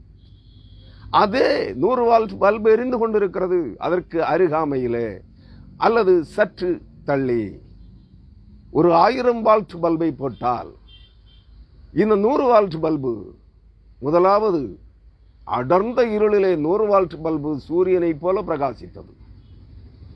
இப்பொழுது அதற்கு சற்று தள்ளி ஒரு 1000 வால்ட் பல்பை போட்டிருக்கிறீர்கள். அந்த 1000 வால்ட் பல்பு போடப்படுகின்ற போது இந்த 100 வால்ட் பல்பு மின்மினி பூச்சியை போல காணப்படும்.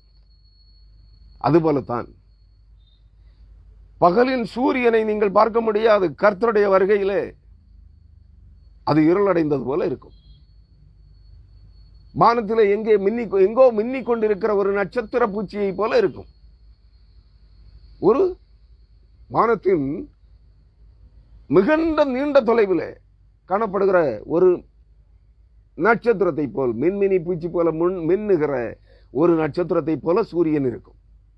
ஏனெனில் இவர் நீதியின் சூரியனாக வருகிறார். அதைத்தான் யோவேல் சொல்லுவார். எங்கே?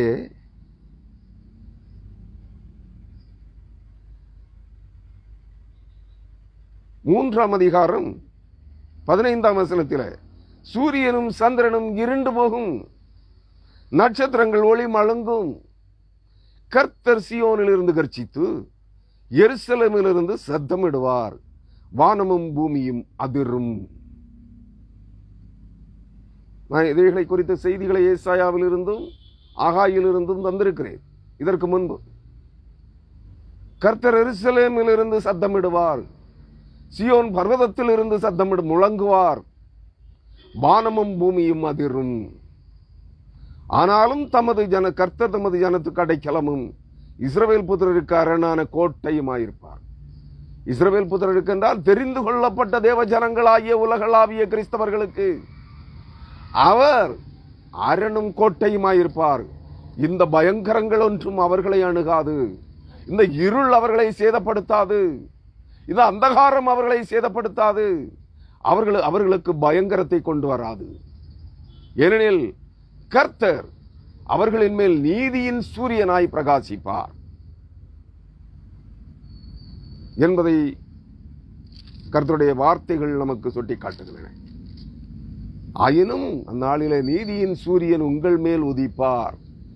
அதான் தேவனாகி கர்த்தர் ஆண்டவராகிய இயேசு கிறிஸ்து நீதியின் சூரியனாய் உங்கள் மேல் இறங்குவார். ஏனெனில் அவர் பட்சிக்கிற அக்னியாயிருக்கிறார், எரிந்து ஜுவாலிக்கிற அக்னி ஜுவாலையாய் வருகிறார். எதை? அக்கிரமங்களை பட்சிக்க, பதர்களை, கிறிஸ்தவ பதர்களை, போலி வேடதாரிகளை பட்சித்து அழித்து போட, வைக்கோல் பதர்களைப் போல சுட்டரித்து போட அவர் வருகிறார். பேய்கள் பிசாசுகளின் கூட்டங்களை அழித்து போட வருகிறார். நன்றாக புரிந்து கொள்ளுங்கள். ஆனால் கர்த்தருடைய பிள்ளைகளுக்கோ அது மீட்பின் நாள், அது அடைக்கலத்தின் நாள். அவர்கள் அழிவுக்கு தப்பும்படியாய், சங்காரத்திற்கு தப்பும்படியாய் அவர்களுக்கு முத்திரையிட்டு வேறு பிரிக்கப்படுகிற நாள். அதனால் தேவனுடைய பிள்ளைகளே, நீங்கள் கர்த்தருடைய வார்த்தைகளுக்கு அஞ்சி நடக்கிறவர்களாய் மாறுங்கள், அவருக்கு கீழ்ப்படுகிறவர்களாய் மாறுங்கள், அவருடைய பிள்ளைகளாய் மாற்றம் பெறுங்கள். மதம் மாறாதிருங்கள், மனம் மாற்றம் பெறுங்கள். உங்கள் அந்நிய ஆவிகளையும் உங்கள் தேவர்களையும் அந்நிய தேவர்களையும் பேய்களையும் பிசாசுகளையும் பூதங்களையும் கல்லையும் மண்ணையும் மரத்தையும் பாம்புகளையும் விக்கிரகங்களையும் மிருகங்களையும் பறவைகளையும் வழிபட்டது போதும். அவைகளை விட்டு விலகி ஜீவனுள்ள தேவனை, சிருஷ்டிகர்த்தாவாகிய தேவனை தொழுது கொள்வதற்கு அவரிடத்தில் மனம் திரும்புங்கள். அவர் அண்டையிலே வாருங்கள். அவர் அண்டையிலே உண்மையாய் மனம் திரும்பி அவரை சார்ந்து கொள்கிறவர்களுக்கு பயமில்லை, திகிலில்லை, தத்தளிப்பில்லை, சஞ்சலம் இல்லை. இந்த வரப்போகிற பேரழிவுகள் ஒன்றும் அவர்களை தீண்டுவதும் இல்லை. கலக்கமில்லாமல் கர்த்தருடைய நிழலிலே அரணான கோட்டையாகிய கிறிஸ்துவுக்குள்ளே தஞ்சமம் புகுந்திருப்பார்கள். அவர்களுக்கு கலக்கம் இல்லை. மூன்றாவது அடுத்த வசனம், என்ன வருது? 2வது வசனம், யோவேல் 2ஆம் அதிகாரம் 2ஆம் வசனத்தினுடைய நடுப்பகுதியிலே பாருங்கள். அது என்ன சொல்லுகிறது? விடியற்கால வெளுப்பு பர்வதங்களின் மேல் பரவுகிறது போல. விடியற்கால வெளிப்பு எப்படி? அதான் நான் ஏற்கனவே சொன்னேன். முன்பனி காலங்களிலே அல்லது பின்பனி காலங்களிலே, அதிகாலையிலே மலைமுகடுகளை பார்த்தால் வெண்மேகம் பனிமூட்டம், பனி மேகமூட்டம், வெண்பனி மேகம் மூடி இருக்கும். அதுபோல வெண்பனி இறங்குவது போல ஒரு ஜாதி, ஒரு கர்த்தருடைய சேனை வந்து பரவுகிறது. யாருடைய சேனை? சாத்தானுடைய சேனை அல்ல. இது அநேக வியாக்கியானிகள் சாத்தானுடைய சேனைகள் என்று சொல்கிறார்கள். இல்லை, ஏனெனில் அந்தகாரமும் இருளும் இது கர்த்தருடையது. சாத்தானுடைய இருள் வேறு, சாத்தானுடைய அந்தகாரம் வேறு. இது கர்த்தர் இறங்கி வருகிற பொழுது அந்த இடம் அந்தகாரம் காரிருளும் சூழும். அந்த இடம் கார்மேக கூட்டங்களால் மூடப்படும். அந்த இடம் வெண்பனி போன்ற மேகத்தால் நிரப்பப்படும். அதற்கு பிற்பாடு கர்த்தர் பட்சிக்கிற அக்னி ஜுவாலையிலே இறங்கி வருவார். அவர் அதிசயமானவர். பட்சிக்கிற மலையிலிருந்து, கண்மலையிலிருந்து எழும்பின அக்னி ஜுவாலையிலே வானத்துக்கு ஏறி போனவர் அவர். அவர் இறங்கி வருகிற போது பட்சிக்கிற அக்னியாய் வருவார். சூரியனும் சந்திரனும் ஒளி மங்கி போகும், இருண்டு போகும். ஏனெனில் அவர் நீதியின் சூரியனாய் வருகிறார். உங்கள் ஆறுதலின் தேவனாய் வருகிறார். உங்கள் அடைக்கல பட்டணமாய் வருகிறார். அவர் வரும் நாளுக்கு முன்பு நீங்கள் மனம் திரும்பி அவர் அண்டையிலே சரணடைந்தால், அடைக்கல பட்டணமாகிய உயிர்த்தெழுந்த இயேசு கிறிஸ்துவுக்குள் வந்துவிட்டீர்கள் என்றால், உங்களுக்கு கலக்கம் இல்லை, சஞ்சலம் இல்லை, பயம் இல்லை, திகில் இல்லை, நடுக்கம் இல்லை, தத்தளிப்பு இல்லை. இல்லை என்றால் நடுங்குவீர்கள், தத்தளிப்பீர்கள், சஞ்சலப்படுவீர்கள். இதைத்தான் எக்கால சத்தமாய் சொல்லுகிறார். சியோனிலே எக்காலம் ஊதுங்கள், என் பரிசுத்த பர்வதத்திலே மகா எச்சரிப்பின் சத்தமிடுங்கள். தேசத்தின் குடிகள் எல்லாம் தத்தளிக்க கடவர்கள். நீ இப்பொழுதே நடுங்குவாயானால், இந்த எச்சரிப்பின் சத்தத்திற்கு நீ கீழ்ப்படிந்து நீ நடுங்கி கர்த்தருடைய பாத தண்டையிலே விழுந்து உன்னை சமர்ப்பித்து அடைக்கல பட்டணமாகிய கிறிஸ்துவுக்குள் அடைக்கலம் தேடுவாயானால், அன்பான சகோதரனே, சகோதரியே, நீ உண்மையுள்ள கிறிஸ்தவனாக, கிறிஸ்தவளாக, ஜீவனுள்ள தேவனுடைய பிள்ளையாக, பக்தி வேடதாரியாக அல்ல, கிறிஸ்துவின் உடன் சகோதர சகோதரியாக, அவருடைய பிள்ளையாக மாற்றம் பெற்றிருப்பாய். நீ அவர் அடைக்கல பட்டணமாகிய கிறிஸ்துவுக்குள் இருப்பாய். கிறிஸ்துவை பின்பற்றுகிற, கிறிஸ்துவண்டையில மனம் திரும்பி சேருகிற கிறிஸ்தவனாக, கிறிஸ்தவளாக இருப்பாய். உனக்கு பயம் இல்லை என்பதை உணர்ந்து கொள்.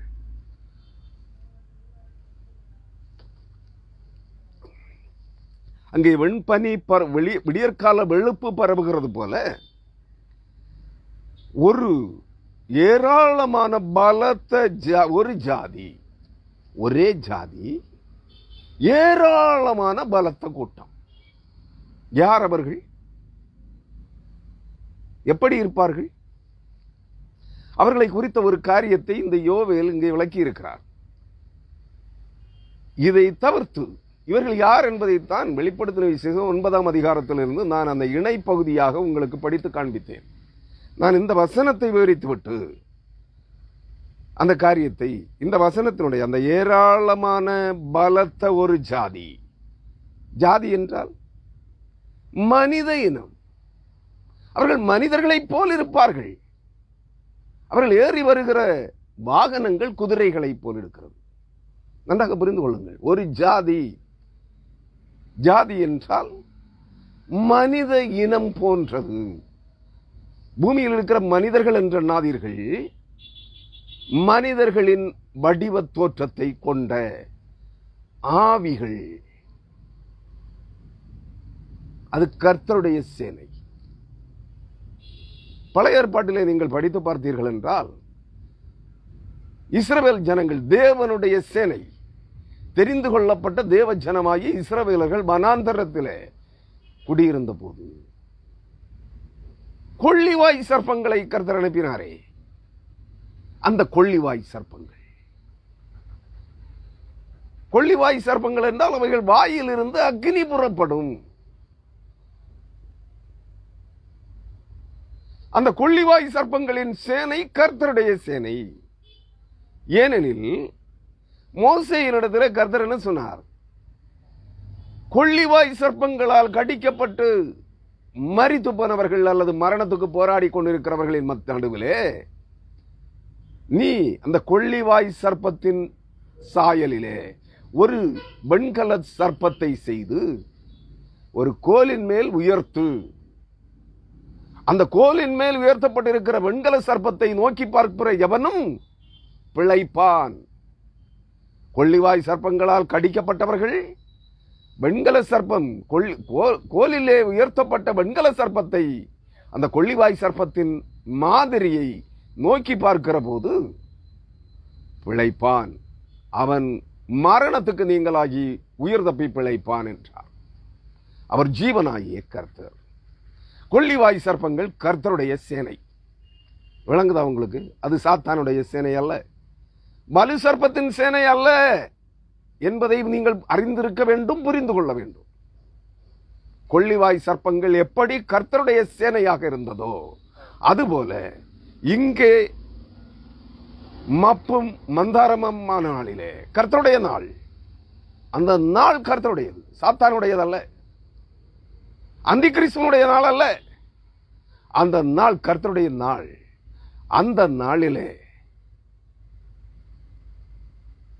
அங்கே இறங்கி வருகிற காரிருள், அந்தகாரம், அடர்ந்த காரிருள், அது கர்த்தர் தாம் மறைந்து கொள்ளுகிற காரிருள். கர்த்தர் காரிருளிலே தம்மை மறைத்துக் கொள்ளுகிறவர். அவருடைய மறைவிடம் முதலாவது வெளியே வருகிறது, அடர்ந்த காரிருளாக. அடுத்தது மப்பும் மந்தாரமும், கார்மேக கூட்டம். அதான் மப்பும் மந்தாரமுமா இருக்குன்னா கார்மேகங்கள் வானத்தை மூடிக்கொள்ளுகிறது. அது அவருடைய மேல் ஆடை. அவர் தன்னை மறைத்துக் கொள்ளுகிற போது கார்மேகத்திலே, கார் இருளிலே தன்னை மறைத்துக் கொள்ளுகிறார். அவர் வெளிப்படுகிற போது காரிருள் பூமியை மூடுகிறது. மப்பும் மந்தாரமும் வானத்தை மூடுகிறது. விளங்குதா? காரிருள் பூமியை மூடுகிறது, மப்பும் மந்தாரமும் ஆகாய விரிவை மூடிக்கொள்ளுகிறது. சூரியனுடைய வெளிச்சமோ, சந்திரனுடைய வெளிச்சமோ, நட்சத்திரங்களுடைய வெளிச்சமோ பூமிக்கு வந்துட்டாது. அந்த மப்பும் மந்தாரமும் இறங்கி வருகிற போது மூடிக்கொள்ளுகிறது. அதற்கு மேலாக வெண்பனி போன்ற மேகம் வந்து மூடுகிறது. வெண்பனி மேகம், அவைகளின் மேலாக பட்சிக்கிற அக்னியாகிய தேவன் அக்னி ஜுவாலையிலே இறங்கி வருகிற போது, பட்சிக்கிற அக்னிக்கு முன்பாக அக்னி ஜுவாலை தானே வரும், புகையும் வரும். அந்த பட்சிக்கிற அக்னி ஜுவாலையிலே பட்சிக்கிற அக்னியா இருக்கிற தேவன் இறங்கி வரும்போது இந்த வெண்பனி மேக கூட்டங்களும் கார்மேக கூட்டங்களும் அடர்ந்த இருளும் தகதகவென ஜொலிக்கும். மாலை நேரத்திலே, மாலை மயங்குகிற நேரத்திலே, அந்தி மயங்குகிற வேளையிலே சூரியன் தன் மறைவிடம் நோக்கி புறப்படுகிற போது வானத்தின் மேக கூட்டங்கள் எப்படி ஜொலிக்கிறது பார்த்திருக்கிறீர்களா? அதுபோல தேவனுடைய பிரசன்னம், கர்த்தர் வருகிற நாள் ஜகஜோதியாக இருக்கும். ஆரம்பம் எப்படி? அடர்ந்த இருள், அந்தகாரம். அடுத்தது கார் மேகம். அப்பொழுது அருகில் இருப்பதை நீங்கள் பார்க்க முடியாது, வெளிச்சம் இல்லை. அந்த ஒருபுறம் இருள், மறுபுறம் மப்பும் மந்தாரம். அடுத்தது வெண்பனி மேகம். அந்த வெண்பனி மேகம் இந்த 3 அடுக்குகளின் மேல் பட்சிக்கிற அக்னி ஜுவாலையும் பட்சிக்கிற அக்னியும் வந்து இறங்குகிற போது அது எப்படி இருக்கும்? கற்பனை செய்து பாருங்கள். அதற்கு ஒரு மாதிரியாக அந்தி மயங்குகிற வேளையிலே சூரியன் மறைவிடம் நோக்கி புறப்படுகின்ற போது நம்முடைய கண்களுக்கு மறைந்து அது பூமியின் சுற்றுவட்ட பாதையை சுற்றும் போது, பூமி அதன் தன் சுற்றுவட்ட பாதைகளை சுற்றி கொண்டிருக்கிற போது சூரியன் நம்முடைய கண்களுக்கு மறைவது போல தோன்றும். அதான் அந்தி மயங்குகிற வேளை. சூரியன் எங்கும் படுத்து உறங்குவதில்லை, தன்னை மறைத்துக் கொள்வதும் இல்லை. காரிருள் அதை மூடுகிறது, அவ்வளவுதான். அந்தகாரம் மூடுகிறது. அந்த அந்தி மயங்குகிற நேரத்திலே வானத்து மேகங்கள், மலைமுகடுகள் எப்படி ஜகதோதியாக ஜொலிக்கிறது பாருங்கள். அதுபோல தேவனுடைய பிரசன்னம், மகிமையின் ஒளி அங்கே பிரகாசிக்கும். கர்த்தருடைய நாள் அதுதான். அப்பொழுது ஒரு பலத்த ஜாதி, அப்பொழுது அங்கே இறங்கி வருகிற அந்த ஜாதி எது? தேவனுடைய கர்த்தருடைய சேனை, சங்கார தூதர்கள். எந்த ஜாதி? அவர்கள் எப்படி இருப்பார்கள்? ஒரு ஜாதி தீவிரமாக வந்து பரவும். அப்படிப்பட்டது முன்னொரு காலத்திலும் உண்டானதும் இல்லை, இனி தலைமுறையாக வரும் வருஷங்களிலும் உண்டாவதில்லை. ஏனுங்க அப்படி? அவ்வளவு வானத்தையும் பூமியையும் மூடும் அளவுக்கு ஒரு பிரம்மாண்டமான ஒரு சேனை, ஒரு ஜாதி. அவர்கள் ஏறி வருகிற ரதம் குதிரைகளாக இருக்கிறது, அக்கினி குதிரைகளாக இருக்கிறது. தோற்றத்தை பாருங்கள், அக்கினி குதிரைகளாக இருக்கிறது. 4ஆம் வசனம் சொல்லுகிறது, யோவேல் 2ஆம் அதிகாரம் 4ஆம் வசனம் அதை சுட்டி காட்டுகிறது. அவைகளின் சாயல் குதிரைகளின் சாயலை ஒத்தது, அவைகள் குதிரை வீரரை போல ஓடும்.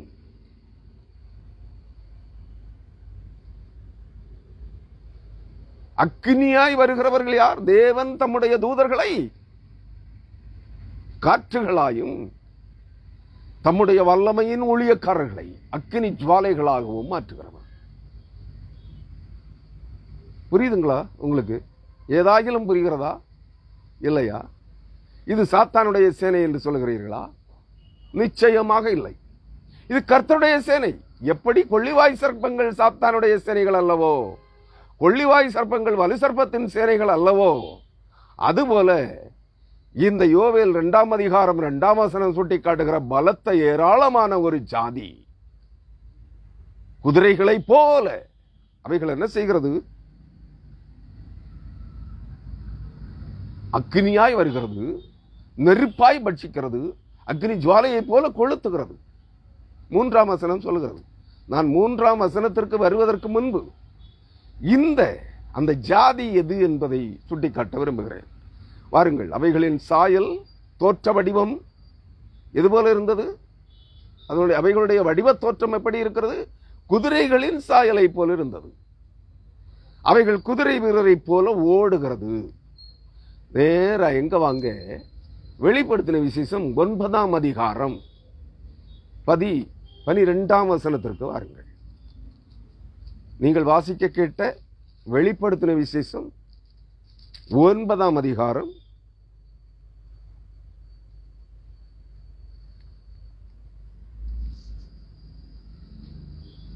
16ஆம் வசனம். முந்தின பகுதிகள் நான் உங்களுக்கு விவரிக்க வேண்டியதில்லை, அது அவருடைய முன்னுரைகள் மட்டுமே. வெளிப்படுத்தின விசேஷம் 9ஆம் அதிகாரம் 16ஆம் வசனம்.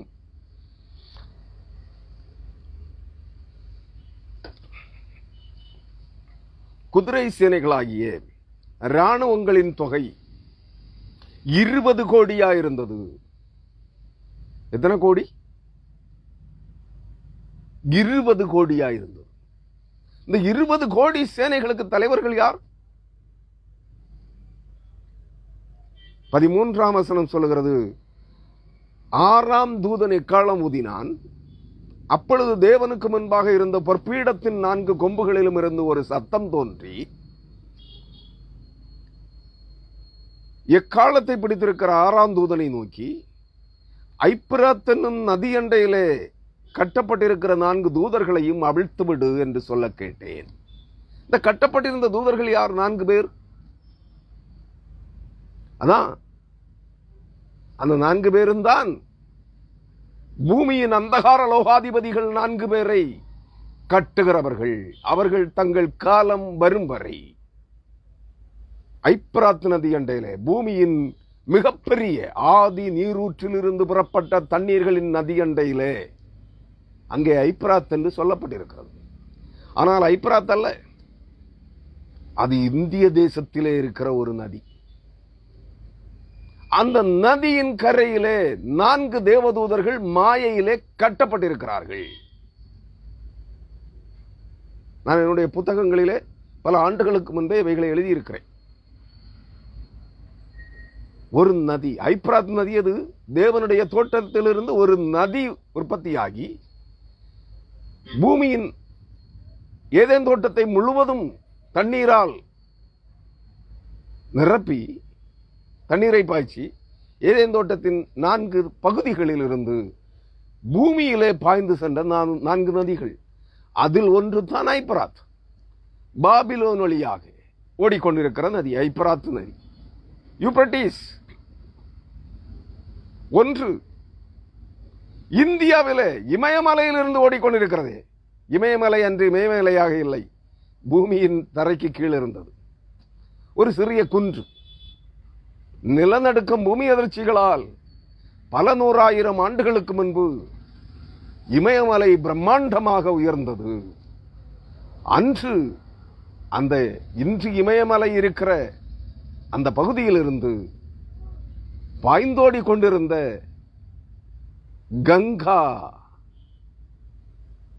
கஞ்சஸ் அந்த நதி.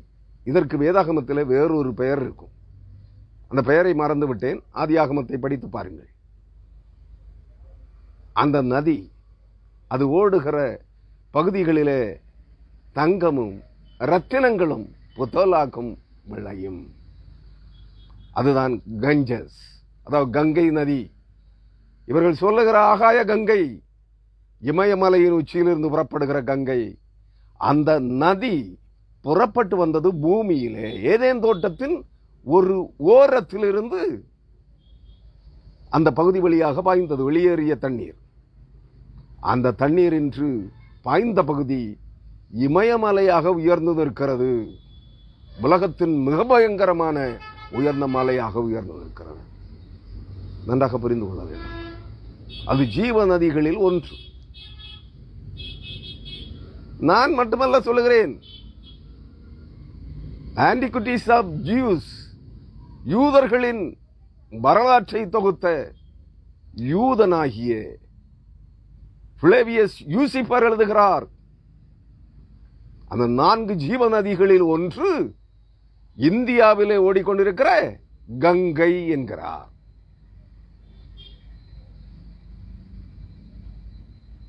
அருமையானவர்களே, ஆனால் அந்த ஜீவ நதி ஊற்றெடுத்து ஏதேன் தோட்டத்தில் இருந்து ஓடிய ஒரு நதியினுடைய துவக்க பகுதி இன்றும் இந்திய தேசத்திலே தான் இருக்கிறது. அதுதான் பூமியின் தூணாதார மலையிலே உச்சியிலிருந்து பாய்ந்து வருகிற தண்ணீர். அந்த ஆற்றின் நதியின் கரைகளிலே அந்த நீரூற்றின் ஆறு இன்று அந்த பகுதியின் 2 பகுதிகளிலே ஓடிக்கொண்டிருக்கிறது. மலையின் அப்புறத்திலும் இப்புறத்திலும் 2 மாநிலங்களிலே ஓடிக்கொண்டிருக்கிறது. அந்த ஆறுகளின் கரை ஓரமாய் விக்கிரக தொப்புகளிலே 4 பிரதான தூதர்களும், அதாவது மேலான அதிகாரம் பெற்ற 4 தூதர்கள் கட்டப்பட்டிருக்கிறார்கள். அவர்கள் கட்டவிழ்க்கப்படுகிற காலம் நெருங்கி வந்துவிட்டது. அதான் சொல்லுகிறேன், எந்த பெருந்தெய்வ கோவில்களிலும் பாண்டியர்களால் கட்டப்பட்ட, மற்ற மன்னர்களால் மற்ற தேசங்களிலே இருக்கிற கற்கோயில்கள் அல்ல, பாண்டிய மன்னர்களால் அவர்கள் ஆட்சி செய்த பகுதிகளிலே, சேர சோழ பாண்டிய நாடுகளிலே, இன்றைய தமிழக, கேரள, ஆந்திர, கர்நாடக பகுதிகளிலே பாண்டிய மன்னர்களால் கட்டப்பட்ட கோவில்களிலே தேவனுடைய பிரதான தூதர்கள் அனைவரும், சங்கார தூதர்கள் அனைவரும், அவர்களின் பிரதானிகள் அனைவரும் மாயையிலே கட்டப்பட்டார்கள். திருநீலகண்ட பரமேஸ்வர பாண்டியன் என்றழைக்கப்படுகிற சிவபெருமான் என்று போற்றப்பட்ட சோமசுந்தர பாண்டியனுடைய காலத்திலே இன்றைக்கு சுமார் 1200 ஆண்டுகளுக்கு முன்பு, அப்பொழுதுதான் கலியுகம் தோன்றியது. நன்றாக நீங்கள் புரிந்து கொள்ள வேண்டும். கலியுகத்திற்கான கால அவகாசம் 1200 ஆண்டுகள். அதுதான் தமிழ் ஆண்டு, நடைமுறையில் இருக்கிற தமிழாண்டு, நடைமுறையில் இருக்கிற கொல்லமாண்டு, மலையாள ஆண்டு கொல்லமாண்டு 1200 ஆண்டுகளே. எப்பொழுது இந்த தேவர்கள் அனைவரும் பூமியின் விக்கிரக தோப்புகளிலே, நதி ஓரங்களிலே கட்டப்பட்டார்களோ, மலைமுகடுகளிலே கட்டப்பட்டார்களோ, அப்பொழுதிலிருந்து இன்று வரை, இவர்கள் கலியுகம் முடியும் வரை ஆவிகள் அனைவரையும், உலகத்தின் ஆவிகள் அனைத்தையும் தங்கள் கட்டுக்குள் கொண்டு வரும்படியாக ஆவிகள் சஞ்சாரம் செய்கிற கலியுகத்திலே இந்த தெய்வங்களாக பெருந்தேவ வழிபாட்டிலே கர்த்தருடைய சேனைகள் அனைத்தும் கட்டப்பட்டது. புரியுதுங்களா? அத்தனை பேரும் எழும்புகிறார்கள். கலியுகம் முடிவடைய போகிறது. கலியுகம் முடிவதற்கு முன்பு ஆவிகளின் சேனைகளை, இப்பிரபஞ்சத்தின் அந்தகார லோகாதிபதிகளாகிய சாத்தானுடைய 4 சேனாபதிகளையும் அவர்களுடைய கூட்டம் அனைத்தையும், 33 கோடி தேவர்கள் என்கிற இவ்வுலகத்தின் ஆவிகள் அனைத்தையும் பிடித்து கட்ட வேண்டும். அதற்காக தேவன் தம்முடைய தூதர்களை ஐப்பிராத்து நதியின் கரையில் இருந்து கட்டவிழ்க்க சொல்கிறார். அது ஐப்பிராத் அல்ல, அது ஐப்பிராத்து நதி அல்ல. யோவானுக்கு பத்மு தீவிலே வெளிப்படுத்தப்பட்ட போது அது அவனுடைய அறிவு கட்டும்படியாக அது ஐப்பிராத்து நதி என்று அவனுக்கு காணப்பட்டது. அதை நீங்கள் புரிந்து கொள்ள வேண்டும். அது நீங்களும் நானும் வாழ்ந்து கொண்டிருக்கிற இந்தியாவின் தென்கோடியிலே இருக்கிறது. தென்கோடியிலே தாமிரபரணி ஆற்றின் கரையிலும், அதே தாமிரபரணி ஆறு துவங்குகிற பொதிகை மலையின் மறுபகுதியில் இருந்தும், கேரளாவிலே, இன்றைய கேரள மாநிலத்திலே ஓடிக்கொண்டிருக்கிற ஒரு ஆற்றின் கரையிலும் இந்த 4 தேவதூதர்களுக்கு பிரதான மேலான அதிகாரம் பெற்ற தூதர்களாகிய 4 தூதர்கள் பூமியின் மேலாயிலும், சமுத்திரத்தின் மேலாயிலும், மரம் செடி கொடிகளின் மேலாயிலும் அந்தகார லோகாதிபதிகளின் சேனைகளின் செயல்பாடுகள் இல்லாதபடிக்கு பூமியின் 4 காற்றுகளாகிய அந்தகார லோகாதிபதிகளின் 4 சேனைகளையும் தங்கள் கைகளிலே பிடித்துக் கொள்ளுகிற மகா பிரதானமான மேலான அதிகாரம் பெற்ற 4 தூதர்கள் அந்த ஆற்றின் கரை அண்டையிலே கட்டப்பட்டிருக்கிறார்கள். நான் என்னுடைய புத்தகங்களை படிக்கிறவர்களுக்கு தெரியும். திருவடி அரச குலமும் பாதாள கருவூலமும் என்ற புத்தகத்தின் பிற்பகுதியிலே அந்த 4 தூதர்களும் எந்தெந்த கோவில்களிலே எந்த தெய்வங்களாக ஆராதிக்கப்படுகிறார்கள் என்பதை எழுதியிருக்கிறேன். அதை சொல்ல வேண்டுமா? வேண்டுமானால் சொல்லுகிறேன். நீங்கள் சொல்லுவீர்கள், அந்நிய தேவர்களை இவன், அந்நிய தெய்வங்களை, விக்கிரக தெய்வங்களை இவன் கர்த்தருடைய தூதர்கள் என்று சொல்லிக் கொண்டிருக்கிறான் என்று. அதுதான் உண்மை. நான் ஏற்கனவே சொன்னேன், முருகன் என்கிற பெயரிலே 6 சங்கார தூதர்கள் 6 இடங்களிலே கட்டப்பட்டிருக்கிறார்கள். 6 பேரும் இணைந்த ஒருவன் ஒரு இடத்திலே கட்டப்பட்டிருக்கிறான். வேதம் சொல்லுகிறது, அந்நாளிலே, அவர்கள் கட்டவிழ்க்கப்படுகிற நாளிலே மலைகளின் உச்சிகளில் இருந்து பெரும் ஆறுகள் புறப்பட்டு ஓடும், பிரம்மாண்டமான நதிகள் உறப்பட்டு ஓடும். திருப்பதி மலையிலே கட்டப்பட்டிருந்த 6 சங்கார தூதர்களின் தலைவனாகிய 6 பேர் இணைந்த ஒரு நபர் கட்டவிழ்க்கப்பட்டான். அங்கே பெருமாள், வெங்கடாச்சலபதி பெருமாள், மகாவிஷ்ணு என்று போற்றப்பட்டவன், வழிபடப்பட்டவன். சங்கார தூதர்கள் 6 பேர் இணைந்த ஒரு நபர். அவன் என்று அங்கிருந்து புறப்பட்டானோ அந்த திருப்பதி மலையின் உச்சியிலிருந்து பெரும் நதிகள் புறப்பட்டு ஓடியது. வேதவசனம் நிறைவேறியது. ஏசாயா 30ஆம் அதிகாரம் நிறைவேறியது. நன்றாக புரிந்து கொள்ளுங்கள் அருமையானவர்களே. இந்த பூமியின் அந்தகார லோகாதிபதிகள் அனைவரையும், இவ்வுலகத்திலே செயல்படுகிற சகல ஆவிகளையும் சங்கிலிகளால் கட்டுகிறவர்கள் வருகிறார்கள். அவர்களை கட்டவிழ்த்து விடும்படியாக எக்காலம் ஊதின 6ஆம் தூதனுக்கு கட்டளை பிறக்கின்றது. அந்த 4 பேரும் கட்டவிழ்க்கப்பட்டார்கள். அதில் ஒருவர் மீதியாயிருக்கிறார். அவர் தன்னுடைய பணியை முடித்து எப்பொழுது வெளிப்படுகிறாரோ அப்பொழுது அந்த இப்பிரபஞ்சத்தின் 4, இந்த பூமியின் 4 காற்றுகளும், இந்த பூமியிலே செயலாற்றிக் கொண்டிருக்கிற அந்நிய ஆவிகளின் சேனைகள், சாத்தானுடைய வலுசர்ப்பத்தின் சேனைகள் அனைத்தும் கட்டப்படும். ஏனெனில் அந்த நபர் அந்த 4 பிரதான தேவதூதர்களின் தலைவன் மகாவிஷ்ணு என்று அழைக்கப்படுகிறான். நான் ஏற்கனவே சொல்லியிருக்கிறேன், மகாவிஷ்ணு வலுசர்ப்பத்தை அடக்கி அதன் கீழ், அதன் மேல் பள்ளி கொண்டிருக்கிறார். அவன் வலுசர்ப்பத்தின் சேனை அல்ல, சாத்தானுடைய தூதனும் அல்ல. அவன் கர்த்தருடைய மேலான அதிகாரம் பெற்ற தூதர்களில் ஒருவன். வலுசர்ப்பத்தை தன் கையின் கீழ், காலின் கீழ் மிதிக்கிறவன். அதனால் தான் வலுசர்ப்பத்தை அடக்கி அதை தன்னுடைய படுக்கையாக்கி கொண்டிருக்கிறான். அதான் திருவனந்தபுரம் அனந்த பத்மநாப சுவாமி கோவில் இன்னும் ஒரு அறை திறக்கப்படாமல் இருக்கிறதே. அந்த அறை திறக்கப்படும் போது உலகம் அழியும், கேரள மாநிலம் அழிந்துவிடும் என்கிறார்களே. இல்லை, உலகத்தின் அழிவு தடுக்கப்பட வேண்டும் என்றால் அந்த அறை திறக்கப்பட வேண்டும். உங்களால் ஏற்றுக்கொள்ள முடிகிறதா? ஏற்றுக்கொள்ள முடிகிறதா? என்று உலகத்தின் முடிவு ஆரம்பமாகிறதோ, உலகத்தின் அக்கிரமத்திற்கு முடிவு ஆரம்பமாகிறதோ, அன்று அந்த திருவனந்தபுரம் அனந்த பத்மநாப சுவாமி கோவிலிலே இருக்கிற பி அறை, 6வது எண் கொண்ட அறை திறக்கப்படும். அதை திறக்கிறவன் கர்த்தருடைய தூதன் என்பதை மறக்க வேண்டாம்.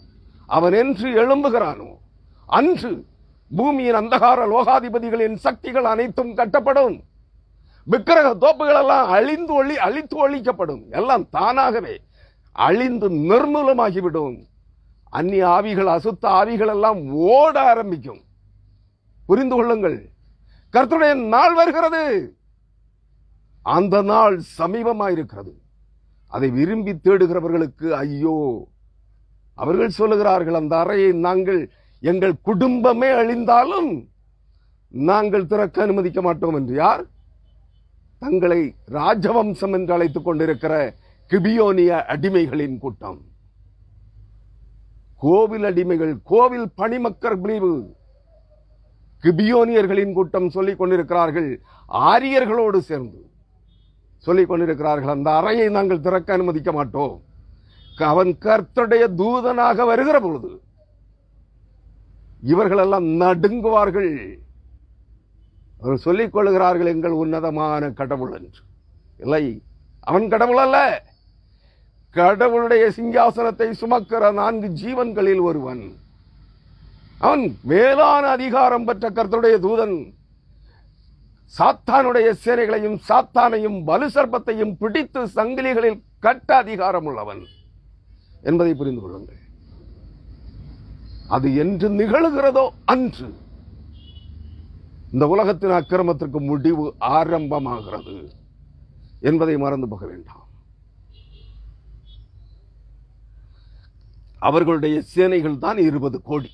அவனுடைய சேனைகள் தான், அவனும் அவனை சார்ந்த 4 மேலான அதிகாரம் பெற்ற 4 கர்த்தருடைய தூதர்களின் சேனைகள் தான் 20 கோடி குதிரை வீரர்களின் சேனை. அருமையான கிறிஸ்தவர்களே, அவர்களின் தோற்ற வடிவங்கள் என்ன? நான் இதைத்தான் இந்த செய்தியிலே கூற விரும்பினேன். கர்த்தர் அதை அனுமதித்தார். அந்த ரகசியத்தை சொல்லக்கூடாது என்று தான் எண்ணி இருந்தேன். ஏனெனில் நான் புத்தகத்தில் அவைகளை எழுதினேன், ஆனால் என்னை பைத்தியக்காரன் என்றார்கள். வேத வசனங்களை நம்பாதவர்கள். கர்த்தர் தம்முடைய தூதர்களை காற்றுகளாயும் பலத்த சௌரியவான்களாகிய தேவதூதர்களை காற்றுகளாகவும் வல்லமையின் ஊழியர்களை அக்னி ஜுவாலைகளாகவும் மாற பண்ணுகிறவர். அருமையான கிறிஸ்தவர்களே, புரிந்து கொள்ளுங்கள். சங்கீதங்களின் புஸ்தகம் சொல்கிறது, எபிரேயருக்கு எழுதின நிருபத்திலே பவுலப்போஸ்தலன் எடுத்து எழுதுகிறான். ஆனால் இன்றைய புறம்போக்கு தீர்க்கதரிசிகளுக்கும் அப்போஸ்தலர்களுக்கும் கபட வேடதாரி கிறிஸ்தவர்களுக்கும் அது விளங்கவில்லை. தேவன் சொல்லுகிறார், தேவன் தம்முடைய பலத்த சௌரியவான்களாகிய தேவதூதர்களை, சாத்தானையும் அவனுடைய சேனைகளையும் பிடித்து கட்டத்தக்கவர்களை காற்றுகளாய் மாற பண்ணுகிறார். நீங்கள் வரலாற்றின் பக்கங்களிலே படித்திருக்கலாம், அல்லது பாண்டியர்களை குறித்த சாண்டில்யன் கதைகளிலே படித்திருக்கலாம். பாண்டியர் காற்று என்று ஒரு 4 காற்றுகள் உண்டு. அவைகளை கொண்டு சாத்தானுடைய சேனைகளை, பேய் பிசாசு பூதகணங்களை கீழடக்கி அவைகளை கொண்டு இந்த உலகத்திலே, இந்த பூமியிலே, தென்னிந்தியாவிலே காணப்படுகிற வயல் நிலங்களையும் குளங்களையும் ஆறுகளையும் வெட்டினார்கள் பாண்டியர்கள் என்று உங்கள் வரலாற்று புத்தகங்கள் சொல்லுகிறது. ஏற்றுக்கொள்ளவில்லையே நீங்கள்? அவைகள் அனைத்தும் அந்த பேய்கள் பிசாசுகள் பூதங்களை, பாண்டியர்களிலே பலருக்கு பெயர் பூதபாண்டியன், அரிகேசரி, வீர நாராயணன், பராந்தக பாண்டியன், விந்திய மலைகள் வரை தென்னிந்தியா முழுவதையும் ஆட்சி செய்தவன். அவன் காலத்தில் தென்னிந்தியா முழுவதிலும் குளங்கள், ஏரிகள், காயல்கள், வயல் நிலங்கள், ஆறுகள், ஓடைகள், வாய்க்கால்கள், கால்வாய்கள் வெட்டப்பட்டது. எல்லா மனிதர்களால் அல்ல, பேய்கணங்களை கொண்டு, பேய்கள் பிசாசுகளை கொண்டு அவர்கள் அந்த பணியை செய்தார்கள். நீங்கள் காண்கிற பெருங்கோவில்கள் அங்கே இன்றைக்கு எந்த புல்டோசராலும், எந்த பெரிய இயந்திரங்களாலும் தூக்க முடியாத பல டன் எடை கொண்ட பெரும் பாறாங்கற்கள், பெரும் நீண்ட பருத்த பிரம்மாண்டமான தூண்கள் பேய்கணங்களை கொண்டே நிறுத்தினார்கள். நீங்கள் அதை புரிந்து கொள்ள வேண்டும். அவர்களுடைய பெயர்கள் வரலாற்றின் பக்கங்களிலே இருக்கிறது. ராஜராஜ சோழன் உலா என்கிற சோழ மன்னனுடைய உலாவிலே ராஜராஜ சோழன் எழுதி வைத்திருக்கிறான். அரிகேசரி, வீர நாராயணன், பராந்தக பாண்டியன், அவனுடைய லீலைகளை, பேய்கணங்கள் பூதகணங்களை கொண்டு பிசாசுகளின் கூட்டத்தை அடிமைப்படுத்தி அவைகளை கொண்டு வயல் நிலங்களை, கால்வாய்களை, குளங்களை, ஏரிகளை வெட்டினான் என்று பாண்டியர்களிலே பலருக்கு பட்ட பெயர் பூதபாண்டியன் என்று இருக்கிறது. பூதங்களை கொண்டு வேலை செய்தவர்கள் கீழடக்கி. அந்த பாண்டியர் காற்று 4. வேதம் சொல்லுகிறது, பூமியின் காற்றுகள் 4, பேய்கள் பிசாசுகள் பூதங்களின் சேனை. அதுதான் பூமியின் 4 காற்றுகள். அந்த 4 காற்றுகளையும் பிடிக்க அதிகாரம் உள்ளவர்கள் அவர்கள். தேவனுடைய தூதர்கள். தேவன் தம்முடைய பலத்த சௌரியவான்களாகிய தேவதூதர்களை காற்றுகளாய் பண்ணுகிறார். அவர்கள் வானத்தின் 4 காற்றுகள். அவர்கள் யார்? வானத்தின் 4 காற்றுகள். மேலான அதிகாரம் பெற்ற 4 மேலான அதிகாரம் பெற்ற பிரதான தூதர்கள். மிகாவேல் என்கிற கர்த்தருடைய பிரதான அதிபதியாகிய பிரதான தூதனாகிய மிகாவேலை பார்க்கிலும் மேலானவர்கள். நன்றாக புரிந்து கொள்ளுங்கள் அருமையானவர்களே. அந்த 4 தூதர்களும் அவிழ்த்து விடப்படுகின்ற போது அவர்களுடைய சேனைகளும் வெளிப்படுகிறது. எவ்வளவு பேர்? 20 கோடி குதிரை வீரர்களின் சேனை. ஏற்றுக்கொள்ள முடிகிறதா? இதுதான் யோவேல் சொல்லுகிற வெண் பனி போல, வெண் மேகம் இறங்கி பரவுவது போல ஒரு பெரும் சேனை, ஒரு பெரிய ஜாதி, மனிதர்களைப் போல தேவபுத்திரர்கள், தேவ தூதர்கள் குதிரைகளின் மேல் வருகிறார்கள். இதுதாங்க வேதாகம ரகசியம். மாற்று சமயங்கள், மாற்று மதங்களில் இருந்து திருடப்பட்டது வேதாகமம் அல்ல. மாற்று சமயங்களும் மாற்று மத நூல்களும் திருடப்பட்டது இந்த சத்திய வேதாகமத்தில் இருந்து என்பதை மறந்து போகாதீர்கள். எல்லாம் சகல ரகசியங்களும் வேதாகமத்துக்குள்ளே இருக்கிறது. உங்களால் அறிந்து கொள்ள முடியவில்லை என்றால் விட்டுவிடுங்கள். அறிந்தவர்கள் வெளிப்படுத்துகிறவர்கள் போது அதை ஏற்றுக்கொள்வதற்கு தயாராகுங்கள். இல்லை, இவன் சாத்தானுடைய வாயா இருக்கிறான் என்று சொன்னால் உங்கள் அழிவை நீங்களே தேடிக்கொள்ளுங்கள்.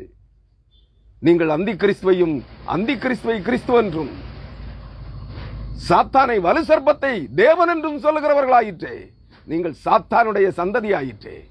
மனம் திரும்ப மனமானால் மனம் திரும்புங்கள். உண்மை இதுதான். ஒரு சிறு நிமிடம், ஒரு சில செகண்ட்ஸ் லைட் போட்டு தந்துடுறேன், பொறுத்துக் கொள்ளுங்கள்.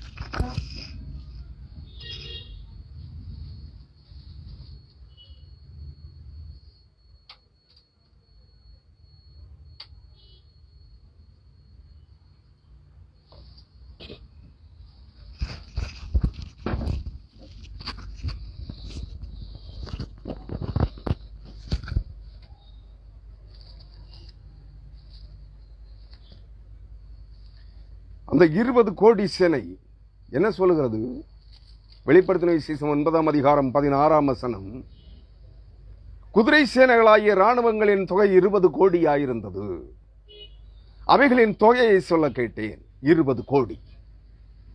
ஒவ்வொரு தூதனுக்கும் 20 கோடியா? எனக்கு அதில் ஒரு சின்ன சந்தேகம் ஏற்பட்டிருக்கிறது. 4 தூதர்கள், பிரதான மேலான அதிகாரம் பெற்ற 4 பேர், ஒவ்வொருவருக்கும் 20 கோடியா அல்லது 4 பேருக்கும் சேர்த்து 20 கோடியா? அப்படி என்றால் ஒரு தூதனுக்கு 5 கோடி சேனைகள் இருக்கிறது. குதிரை வீரர்களின் சேனை. குதிரைகளையும் 17ஆம் வசனம், குதிரைகளையும் அவைகளின் மேல் ஏறி இருந்தவர்களையும் நான் தரிசனத்தில் கண்ட விதமாவது. யோவான் எழுதுகிறான். இதே தரிசனத்தை தான் யோவேலும் கண்டிருக்கிறான். யோவேல் தீர்க்கதரிசியும் இதே தரிசனத்தை தான் பார்த்திருக்கிறான். ஆனால் அவனுக்கு அவன் கண்டதை பார்க்கிறோம், அவன் எழுதி வைத்திருக்கிறதை பார்க்கிறோம் விவரமாக விளக்கமாக யோவான் எழுதியிருக்கிறான். அதைத்தான் உங்களுக்கு விளக்கப் போகிறேன். அதனால் தான் ஆரம்பத்திலேயே சொன்னேன், யோவேல் தீர்க்கதரிசியின் புஸ்தகம் 2ஆம் அதிகாரம் 1 முதல் 6 வரையான வசனங்களுக்கு இணையான பகுதியாக வெளிப்படுத்தின விசேஷம் 9ஆம் அதிகாரம் 12 முதல் 21 வரையான வசனங்களை நான் உங்களுக்கு இணைப்பகுதியாக எடுத்திருக்கிறேன். ஆனால் எல்லா வசனங்களையும் என்னால் 2 மணி நேரத்திற்குள் விவரிக்க முடியுமா என்று எனக்கு தெரியவில்லை. அதனால் நான் குறிப்பிட்ட பகுதியோடு நிறுத்திக் கொள்ளுகிறேன். ஏனெனில் நான் செய்தியை ஆரம்பித்து சரியாக 1.5 மணி நேரம் ஆகிவிட்டது.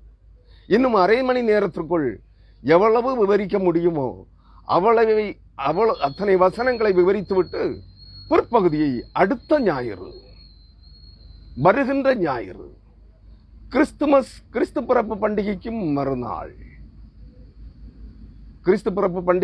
மறுநாள் பிற்பகுதியை விவரிக்கலாம் என்று விரும்புகிறேன்.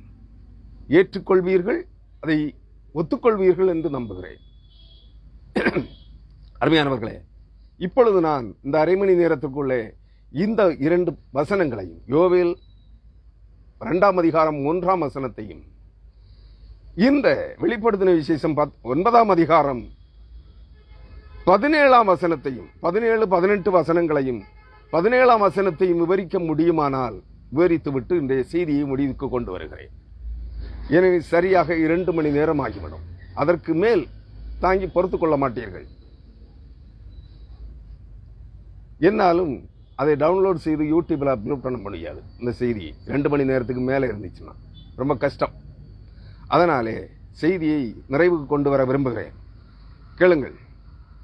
குதிரைகளையும் 17ஆம் வசனம், வெளிப்படுத்தல் 9:17, குதிரைகளையும் அவைகளின் மேல் ஏறி இருந்தவர்களையும் நான் தரிசனத்தில் கண்ட விதமாவது. யார் எழுதுகிறார்? யோவான், பரிசுத்த யோவான். நன்றாக புரிந்து கொள்ள வேண்டும். அவர்கள் அக்னி நிறமும் நீல நிறமும் கந்தக நிறமுமான மார்க்கவசங்களை உடையவர்களாய் இருந்தார்கள். அவர்களுடைய மார்க்கவசங்கள், விசுவாச மார்க்கவசம். பவுல் என்ன சொல்லுகிறார்? எபேசியர் 6ஆம் அதிகாரத்திலே மார்க்கவசத்தை குறித்து அவர் என்ன சொல்கிறார்? எபேசியர் 6ஆம் அதிகாரத்திலே. நான் இடையிலே அதை சுட்டி காட்டிவிட்டு அங்கே திரும்பவும் வருகிறேன். எபேசியருக்கு எழுதின நிருபம் 6ஆம் அதிகாரம்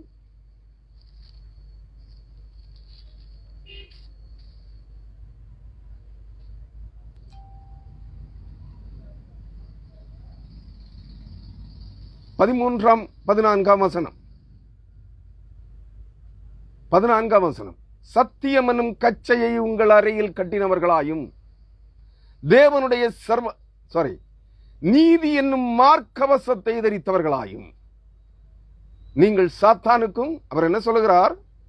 கடைசியாக 10ஆம் வசனத்திலிருந்து பரிசுத்த பவுல் எபேசியருக்கு எழுதின நிருபம் 6ஆம் அதிகாரம் 10ஆம் வசனத்திலிருந்து கடைசியாக, என் சகோதரரே, கர்த்தரிலும் அவருடைய சத்துவத்தின் வல்லமையிலும் பலப்படுங்கள். நீங்கள் பிசாசின் தந்திரங்களோடு எதிர்த்து நிற்க திராணி உள்ளவர்களாகும்படி தேவனுடைய சர்வாயுத வர்க்கத்தையும் தரித்துக் கொள்ளுங்கள். ஏனெனில் மாம்சத்தோடும் இரத்தத்தோடும் அல்ல, துரைத்தனங்களோடும் அந்தகார அதிகாரங்களோடும் இப்பிரபஞ்சத்தின் அந்தகார லோகாதிபதிகளோடும். அந்த பிரபஞ்சத்தின் அந்தகார லோகாதிபதிகள் 4 பேர். அவர்களே பூமியின் 4 காற்றுகள். அவர்களை கீழ்ப்படுத்துவதற்காகவே இவர்கள் இந்த 4 பிரதான மேலான அதிகாரம் பெற்ற வானத்தின் 4 காற்றுகளாகிய 4 தூதர்களும் ஆற்றின் நதியோரத்திலே கட்டப்பட்டிருந்தார்கள், விக்கிரக தோப்புகளிலே. ஏனெனில் அவைகள் அவர்களுக்கே கட்டுப்படும். அந்த பிசாசின் சேனைகளை கட்டுக்குள் வைத்திருக்கிறவர்கள் அந்த 4 பிரதான மேலான அதிகாரம் பெற்ற வானத்தின் 4 காற்றுகளாகிய 4 பிரதான தூதர்களே. அவர்களைத்தான் இந்த உலகம் சொல்லுகிறது. இந்திய தேசத்து மக்கள் சொல்லுகிறார்கள் எங்கள் தெய்வங்கள், உன்னதமான தேவர்கள். சிவன், பிரம்மா, விஷ்ணு, மகாவிஷ்ணு,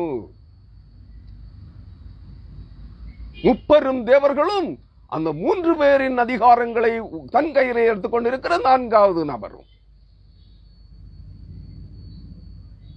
இயேசு கிறிஸ்துவுக்கு முந்தி இந்த பூமியிலே வந்த அனுப்பப்பட்ட 4 மேய்ப்பர்கள். புரியுதா உங்களுக்கு? இயேசு கிறிஸ்து நல்ல மேய்ப்பர். அந்த நல்ல மேய்ப்பனாகிய கிறிஸ்துவோடு அவருடைய சகோதரர்கள் இவர்கள் 4 கோத்திர அதிபதிகள். அவர்கள் மேலான அதிகாரம் பெற்ற தூதர்கள். அவர்கள் ஜீவனுள்ள தேவனுடைய சிங்காசனத்தை சுமக்கிற 4 ஜீவன்கள், 16 முகங்கள். அந்த 16 முகங்களில் 4 முகங்கள் இந்த 4 பேர். புரியுதுங்களா உங்களுக்கு? சிவன், பிரம்மா, விஷ்ணு.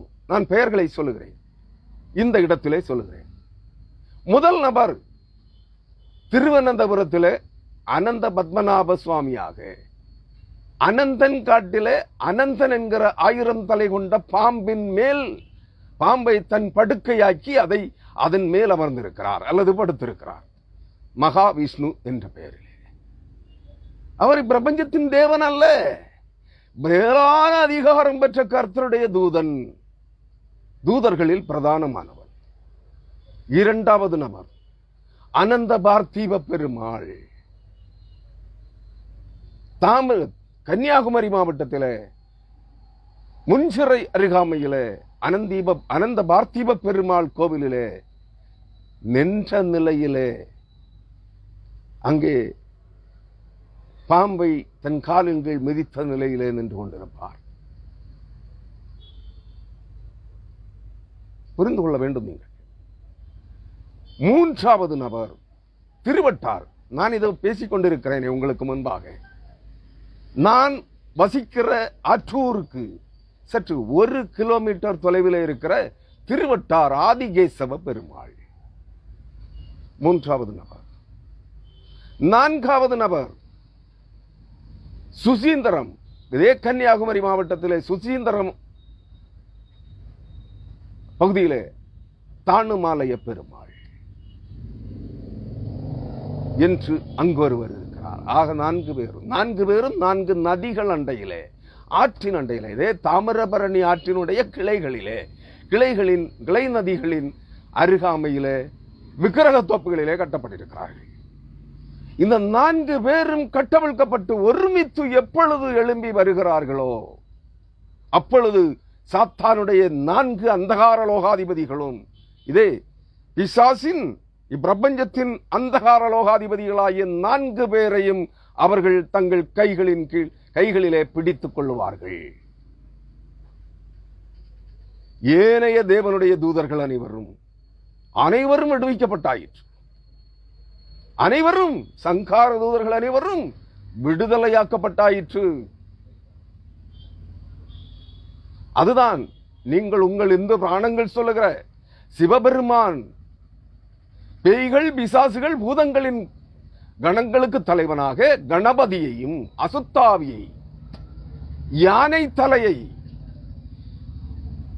தன்னுடைய மனைவி பார்வதியின் மலத்தினால் உருவாக்கப்பட்ட அசுத்தாவிக்கு பேய்கள் பிசாசுகள் பூதங்களுக்கு அதிபதி என்கிற கணபதி கணங்களுக்கு அதிபதியாக அசுத்தாவியை நியமித்தார். யானை தலையை நன்றாக புரிந்து கொள்ளுங்கள். அந்த அசுத்தாவி தான் இங்கு இப்பொழுது எங்கும் நிறைந்திருக்கிறது. திருச்சபைகளிலும் கிறிஸ்தவ திருச்சபைகளிலும் கிறிஸ்துவின் பெயரிலே பரிசுத்தாவியானவராக வேடமிடுகிற அசுத்தாவி அதுவே. இன்றைய கள்ள தீர்க்கதரிசிகள் கள்ள அப்போஸ்தலர்கள் கள்ள போதகர்களிடத்திலே குடியிருக்கிற ஆவிகள் அனைத்தும் இந்த அசுத்தாவிகளே. விளங்குதா உங்களுக்கு? நான் ஏன் இவர்களை பேசுகிறேன்? இவர்கள் கிறிஸ்தவர்கள் அல்ல, இவர்கள் கிறிஸ்தவ புல்லுருவிகள், கிறிஸ்துவ மார்க்கத்தை அழிக்க வந்தவர்கள், ஊடுருவியர்கள். விளங்குதா உங்களுக்கு? இவர்கள் தேவனுடைய ஆண்டவராகிய இயேசு கிறிஸ்துவின் ஊழியக்காரர்கள் அல்ல, இவர்கள் சாத்தானுடைய ஊழியக்காரர்கள், இவர்கள் அந்தி கிறிஸ்துவின் ஊழியக்காரர்கள்.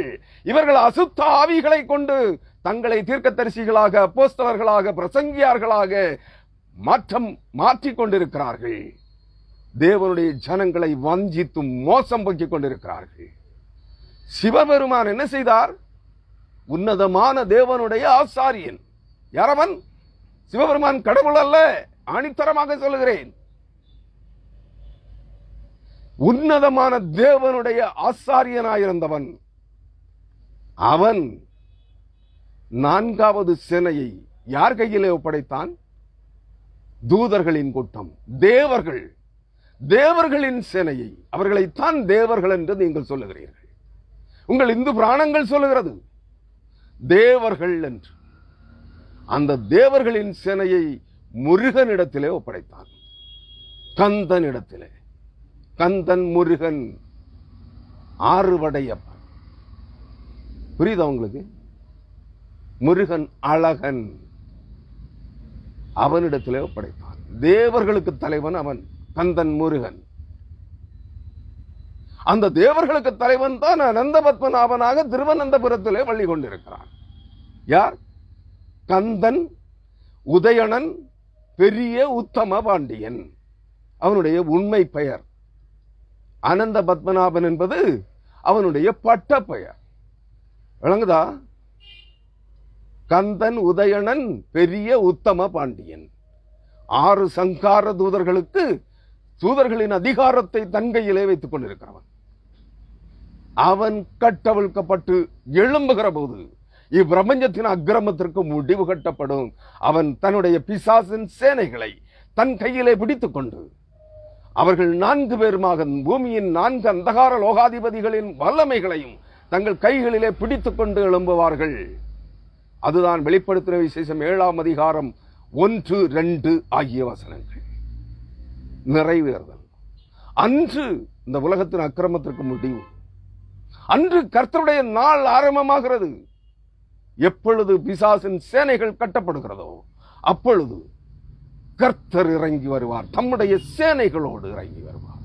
அந்த சேனைகள் தான் யோவேல் கண்ட தீர்க்க தரிசனத்தின் குதிரை முகம், அக்னி முகம், கந்தக முகம். பலத்த ஒரு ஜாதி வந்து பரவுகிறது, ஏராளமான பலத்த ஒரு ஜாதி. அதுதான் கர்த்தருடைய சேனை. அருமையான கிறிஸ்தவர்களே, ஏற்றுக்கொள்ள மனதானால் ஏற்றுக்கொள்ளுங்கள்.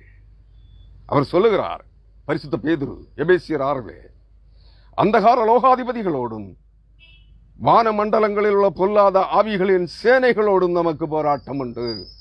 ஆகையால் தீங்கு நாளிலே நீங்கள் அவைகளை எதிர்க்கவும் சகலத்தையும் செய்து முடித்தவர்களாய் நிற்கவும் திராணி உள்ளவர்களாகும்படிக்கு தேவனுடைய சர்வாயுத வர்க்கத்தையும் தரித்துக் கொள்ளுங்கள் அல்லது எடுத்துக் கொள்ளுங்கள். நீ தீர்க்கதரிசி அப்போஸ்தலன் என்று கூளை இட்டுக் கொண்டு ஆவி பின்மாறி மழையை இறக்கினாலும் அக்கினி அபிஷேகத்தை இறக்கினாலும் நீ சாத்தானுக்கு நிற்க மாட்டாய், எதிர்த்து நிற்க மாட்டாய். நீ சாத்தானுடைய சேனைகளில் ஒருவன். அசுத்த ஆவிகளின் கூட்டத்தை கொண்டு குறி சொல்லிக் கொண்டிருக்கிறாய். பரிசுத்தாவி என்று வேடம் தரித்து மக்களை ஏமாற்றிக் கொண்டிருக்கிறாய். தேவனுடைய ஜனத்தை வஞ்சிக்கப்பட்ட கிறிஸ்தவர்களே, மனம் திரும்புங்கள். அங்கே சொல்லுகிறது 14ஆம் வசனம், சத்தியம் என்னும் கச்சையை உங்கள் அறையில் கட்டி கொண்டவர்களாயும். எதை? சத்தியம் என்னும் கச்சையை உங்கள் அறையில் கட்டி கொண்டவர்களாயும் நீதி என்னும் மார்க்கவசத்தை தரித்தவர்களாயும். போதும். மார்க்கவசம் எது? தேவனுடைய நீதி என்னும் மார்க்கவசத்தை தரித்தவர்களாயும். வெளிப்படுத்தின விசேஷம் 9ஆம் அதிகாரம் 17ஆம் வசனம், அந்த 20 கோடி சேனை அதிபதி சேனை வீரர்கள் ஏராளமான ஒரு ஜாதி, யோவேல் கண்ட ஏராளமான பலத்த ஒரு ஜாதி, குதிரைகளின் மேல் வருகிறவர்கள், தேவன் நீதியாகிய மார்க்கவசத்தை தங்கள் மார்பிலே பதித்தவர்களாயும் அக்கினி நிறமும் நீல நிறமும் கந்தக நிறமுமான மார்க்கவசங்களை உடையவர்களாயிருந்தார்கள். அது தேவனுடைய நீதி. என்ன நிறம்? கந்தகம் எரியும் தானே. கந்தகம் எரிகிற போது அவனுடைய ஜுவாலை நீல நிறமாக இருக்கும் தானே. அதானே உண்மை. இல்லை என்று மறுக்கிறீர்களா? அருமையானவர்களே, தேவனுடைய நீதி எப்படி இருக்கிறது? அக்கிரமத்தையும் அருவருப்பையும் அசுத்தத்தையும் அநீதியையும் பாவத்தையும் சுட்டரிக்கிற அக்னி, கந்தகம். சோதோம் கொமோராவிலே கந்தகமழை பொழிந்தது லோத்தின் நாட்களிலே. தேவனுடைய நீதி அங்கே இறங்கியது கந்தகமாக. அது நீல நிறமாக அக்னி ஜுவாலையாக ஜுவாலித்து எரிந்தது. அது அக்னி பட்சிக்கிற அக்னியாக நெருப்பாக பற்றி எரிந்தது. மார்க்கவசம், தேவனுடைய நீதியாகிய மார்க்கவசம் எப்படி இருக்கிறது? நீங்கள் காண்கிற எந்த ஊழியக்காரனிடத்திலாவது, எந்த தீர்க்கதரிசியினிடத்திலாவது, எந்த பேய் விரட்டுகிற பிசாசு துரத்துகிற இந்த புறம்போக்கு மந்திரவாதிகளிடத்தில் இந்த தேவனுடைய நீதியை பார்த்திருக்கிறீர்களா? கந்தகமும் நீல நிறமும் அக்கினி நிறமுமாக யாராவது மாறி இருக்கிறார்களா? இல்லை. தேவனுடைய நீதியின் மார்க்கவசம் எப்படி இருக்கிறது? அங்கே வருகிறவர்கள் பிசாசின் சேனைகளை அழித்தொழிக்க, பிசாசின் சேனைகளை வழிபடுகிற அனைவரையும் அழித்தொழிக்கும்படியாக வருகிறார்கள். 20 கோடி சேனை, குதிரை வீரர்களின் சேனை. குதிரைகளுடைய தலைகள் சிங்கங்களின் தலைகளை போலிருந்தது. இன்றைய செய்தியின் தலையங்கத்தை நான் அப்படித்தான் வைத்தேன். இப்பொழுது நினைக்கிறேன் அதை மாற்ற வேண்டும் என்று, தலையங்கத்தை மாற்றிவிடலாம் என்று. சிங்கங்களின், குதிரைகளின் தலைகள் சிங்கங்களின் தலைகளை போலிருந்தது. அவைகளுடைய வாய்களிலிருந்து அக்கினியும் புகையும் கந்தகமும் வெளிப்பட்டது, புறப்பட்டன.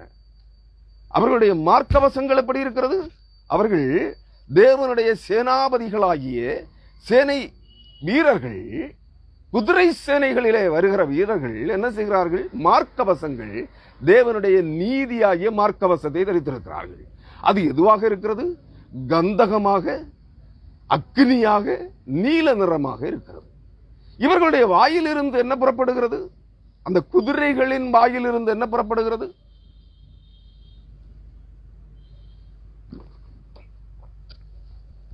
அருமையானவர்களே, குதிரைகளின் வாய்களிலிருந்து அக்கினியும் புகையும் கந்தகமும் புறப்பட்டன.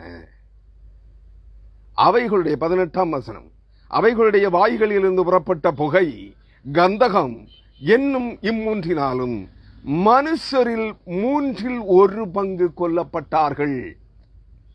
எவ்வளவு பேர்? பூமியின் மனிதரில் 1/3 கொல்லப்படுகிறார்கள். அருமையான கிறிஸ்தவர்களே, அழிவை நோக்கி சென்று கொண்டிருக்கிறது பூமி. இந்த உலகம், இந்த கள்ள தீர்க்கதரிசிகளின் உலகம், கள்ள அப்போஸ்தலர்களின் உலகம் அழிவை நோக்கி சென்று கொண்டிருக்கிறது. இந்த பூமியின் விக்கிரக தெய்வங்களின் உலகம், அந்நிய ஆவிகளின் உலகம் அழிவை நோக்கி சென்று கொண்டிருக்கிறது. முதலாம் ஆபத்து, தேவன் தம்முடையவர்களை மீட்டுக் கொள்ளும்படியாய் உலகமெங்கும் பூமி எங்கும் சிதறி இருக்கிற தம்முடைய ஜனங்களை, பூமியின் மக்களினங்கள் அனைத்திலும் இருந்து இயேசு கிறிஸ்துவின் ரத்தத்தினால் ரத்தம் தெளிக்கப்படுவதற்காக தெரிந்து கொள்ளப்பட்டவர்களை வேறு பிரிக்க வரும் பொழுது பிசாசுகளும் அவைகளின் சேனைகளும் அழித்தொழிக்கப்படும். அவைகளை பின்பற்றுகிறவர்களும் அழித்தொழிக்கப்படுகிறார்கள். பூமியில் 1/3 ஜனங்கள் கொல்லப்படுவார்கள். கர்த்தருடைய நாள் மகா பயங்கரமானது. இதற்கு முன்பும் அதுபோல நடந்ததில்லை. இனி வரும் காலங்களிலும் அதுபோல நடப்பதில்லை. அப்படி ஒரு ஆபத்து, அப்படி ஒரு கர்த்தருடைய நாள் வரப்போகிறது. நம் சமீபமாயிருக்கிறது, வந்தே விட்டது. வசனம் சொல்லுகிறது, அட் ஹேண்ட், நம்முடைய உள்ளங்கைகளிலே வந்திருப்பது போல் எண்ணிக்கொள்ளுங்கள். எப்பொழுது நம் மடிகளிலும் நம் சிரசின் மேலும் இறங்கப் போகிறது என்று தெரியாது. மனம் திரும்புங்கள், இந்த வசனங்களை படியுங்கள். நான் திரும்பவும் யோவேல் 2ஆம் அதிகாரத்திலும் 3ஆம் வசனத்திற்கே வருகிறேன். அந்த வசனத்திலேயே செய்தியை நிறைவு செய்கிறேன். நான் குறித்த நேரம் கடந்து செல்ல போகிறது. அதற்குள் நான் செய்தியை முடிவுக்கு கொண்டு வருகிறேன். அவைகளுக்கு முன்னாக, யோவேல் 2ஆம் அதிகாரம் 3ஆம் வசனம், அவைகளுக்கு முன்னாக அக்கினி வட்சிக்கும் அந்த பலத்த ஜாதி, அந்த 20 கோடி குதிரை வீரர்களின் சேனை, அவைகளின் மேலேறி இருக்கிற கர்த்தருடைய சேனை, கர்த்தருடைய தூதர்கள் வருகிற பொழுது, அதான் ஏசாயா 13ஆம் அதிகாரம், கர்த்தர் வருகிறார், தம்முடைய யுத்த ராணுவத்தை இலக்கம் பார்க்கிறார். படிச்சிருக்கலாம். நான் ஒரு செய்தியை கொடுத்திருந்தேன் சில ஞாயிற்றுக்கிழமைகளுக்கு முன்பு. கர்த்தர் வருகிறார், அவர் தம்முடைய யுத்த ராணுவத்தை இலக்கம் பார்க்கிறார். அந்த யுத்த ராணுவத்தின் தொகை 20 கோடி. அதில் ஒரு பிரிவு, அவருடைய மொத்த சேனையும் அல்ல, ஒரு பிரிவு சேனை, குதிரை சேனைகள், குதிரை வீரர்களின் சேனை 20 கோடி. எண்ணி பாருங்கள், சிந்தித்து பாருங்கள். வேத வசனங்களில் மறைந்திருக்கிற ரகசியங்களை, அவர் மாயைக்குள் எவைகளை ஒப்புக் கொடுத்திருக்கிறார் என்பதை சிந்தியுங்கள். குறித்த காலம் வரும் வரை, குறித்த நாள் வரும் வரை அவைகள் மாயையிலே கட்டப்பட்டிருக்கிறது. ஏனெனில் அதற்கு முன்பு வந்து தேவனுடைய நாளுக்கு முன்பாக சங்காரத்தை அவைகள் தொடங்கிவிடக் கூடாது என்பதற்காக அவைகளை அடக்கி வைத்திருக்கிறார். அருமையான கிறிஸ்தவர்களே, அவர்கள் யோவேல் சொல்லுகிறார், யோவேல் அதே காட்சியைத்தான் கண்டிருக்கிறார். அதை சொல்லுகிறார் அவர், அவைகளுக்கு முன்பாக அக்கினி பட்சிக்கும், அவைகளுக்கு பின்னாக ஜுவாலை எரிக்கும், நீல நிற அக்னி ஜுவாலை எரிக்கும். அக்னி சிவப்பு நெருப்பு நிறமான அக்னி பட்சிக்கும் அக்கிரமங்களை, அநீதிகளை, அருவருப்புகளை. அதுதான் சகரியா சொல்லுகிறான், யூதாவின் தலைவர்கள் எரிகிற விறகுகளுக்குள்ளே எரிகிற அக்னி அடுப்புக்கும் வைக்கோல் கட்டுகளுக்குள்ளே எரிகிற தீவட்டிக்கும் ஒப்பாயிருப்பார்கள். யூதாவின் தேவனுடைய ஜனங்களை, கர்த்தருடைய பரிசுத்த ஜனங்களை வழி நடத்துகிறவர்கள். அதான் கேட்கிறேன், எந்த தீர்க்கதரிசியாவது, எந்த அப்போஸ்தலனாவது, எந்த போதகனாவது, எந்த பேராயராவது, எந்த போப்பாண்டவராவது வைக்கோல் கட்டுகளுக்குள்ளே எரிகிற தீவட்டியை போல இருக்கிறானா? தேவனுடைய நீதியாகிய மார்க்கவசத்தை கந்தகமாக, அக்கினியாக, அக்கினி ஜுவாலையாக தரித்திருக்கிறானா? இல்லையே. இவர்களெல்லாம் ஏமாற்றுக்காரர்கள், உங்களை வஞ்சித்துக் கொண்டிருக்கிறார்கள். சாத்தானுடைய கைக்கூலிகள், சாத்தானுடைய வலுசர்ப்பத்தின் வாய்கள், அசுத்தாவிகளின் வாய்களாயிருக்கிறார்கள் என்பதை மனதிலே கொள்ளுங்கள், நினைவு கூறுங்கள், மனம் திரும்புங்கள்.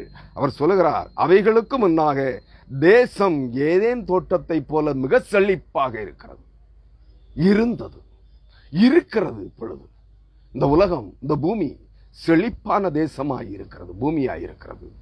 அவைகளுக்கு பின்பாக பாழான வனாந்தரத்தை போல இருக்கும். அதாவது சகலமும் சுட்டரிக்கப்பட்டு சாம்பலாயிருக்கும், வனாந்தரமாயிருக்கும்.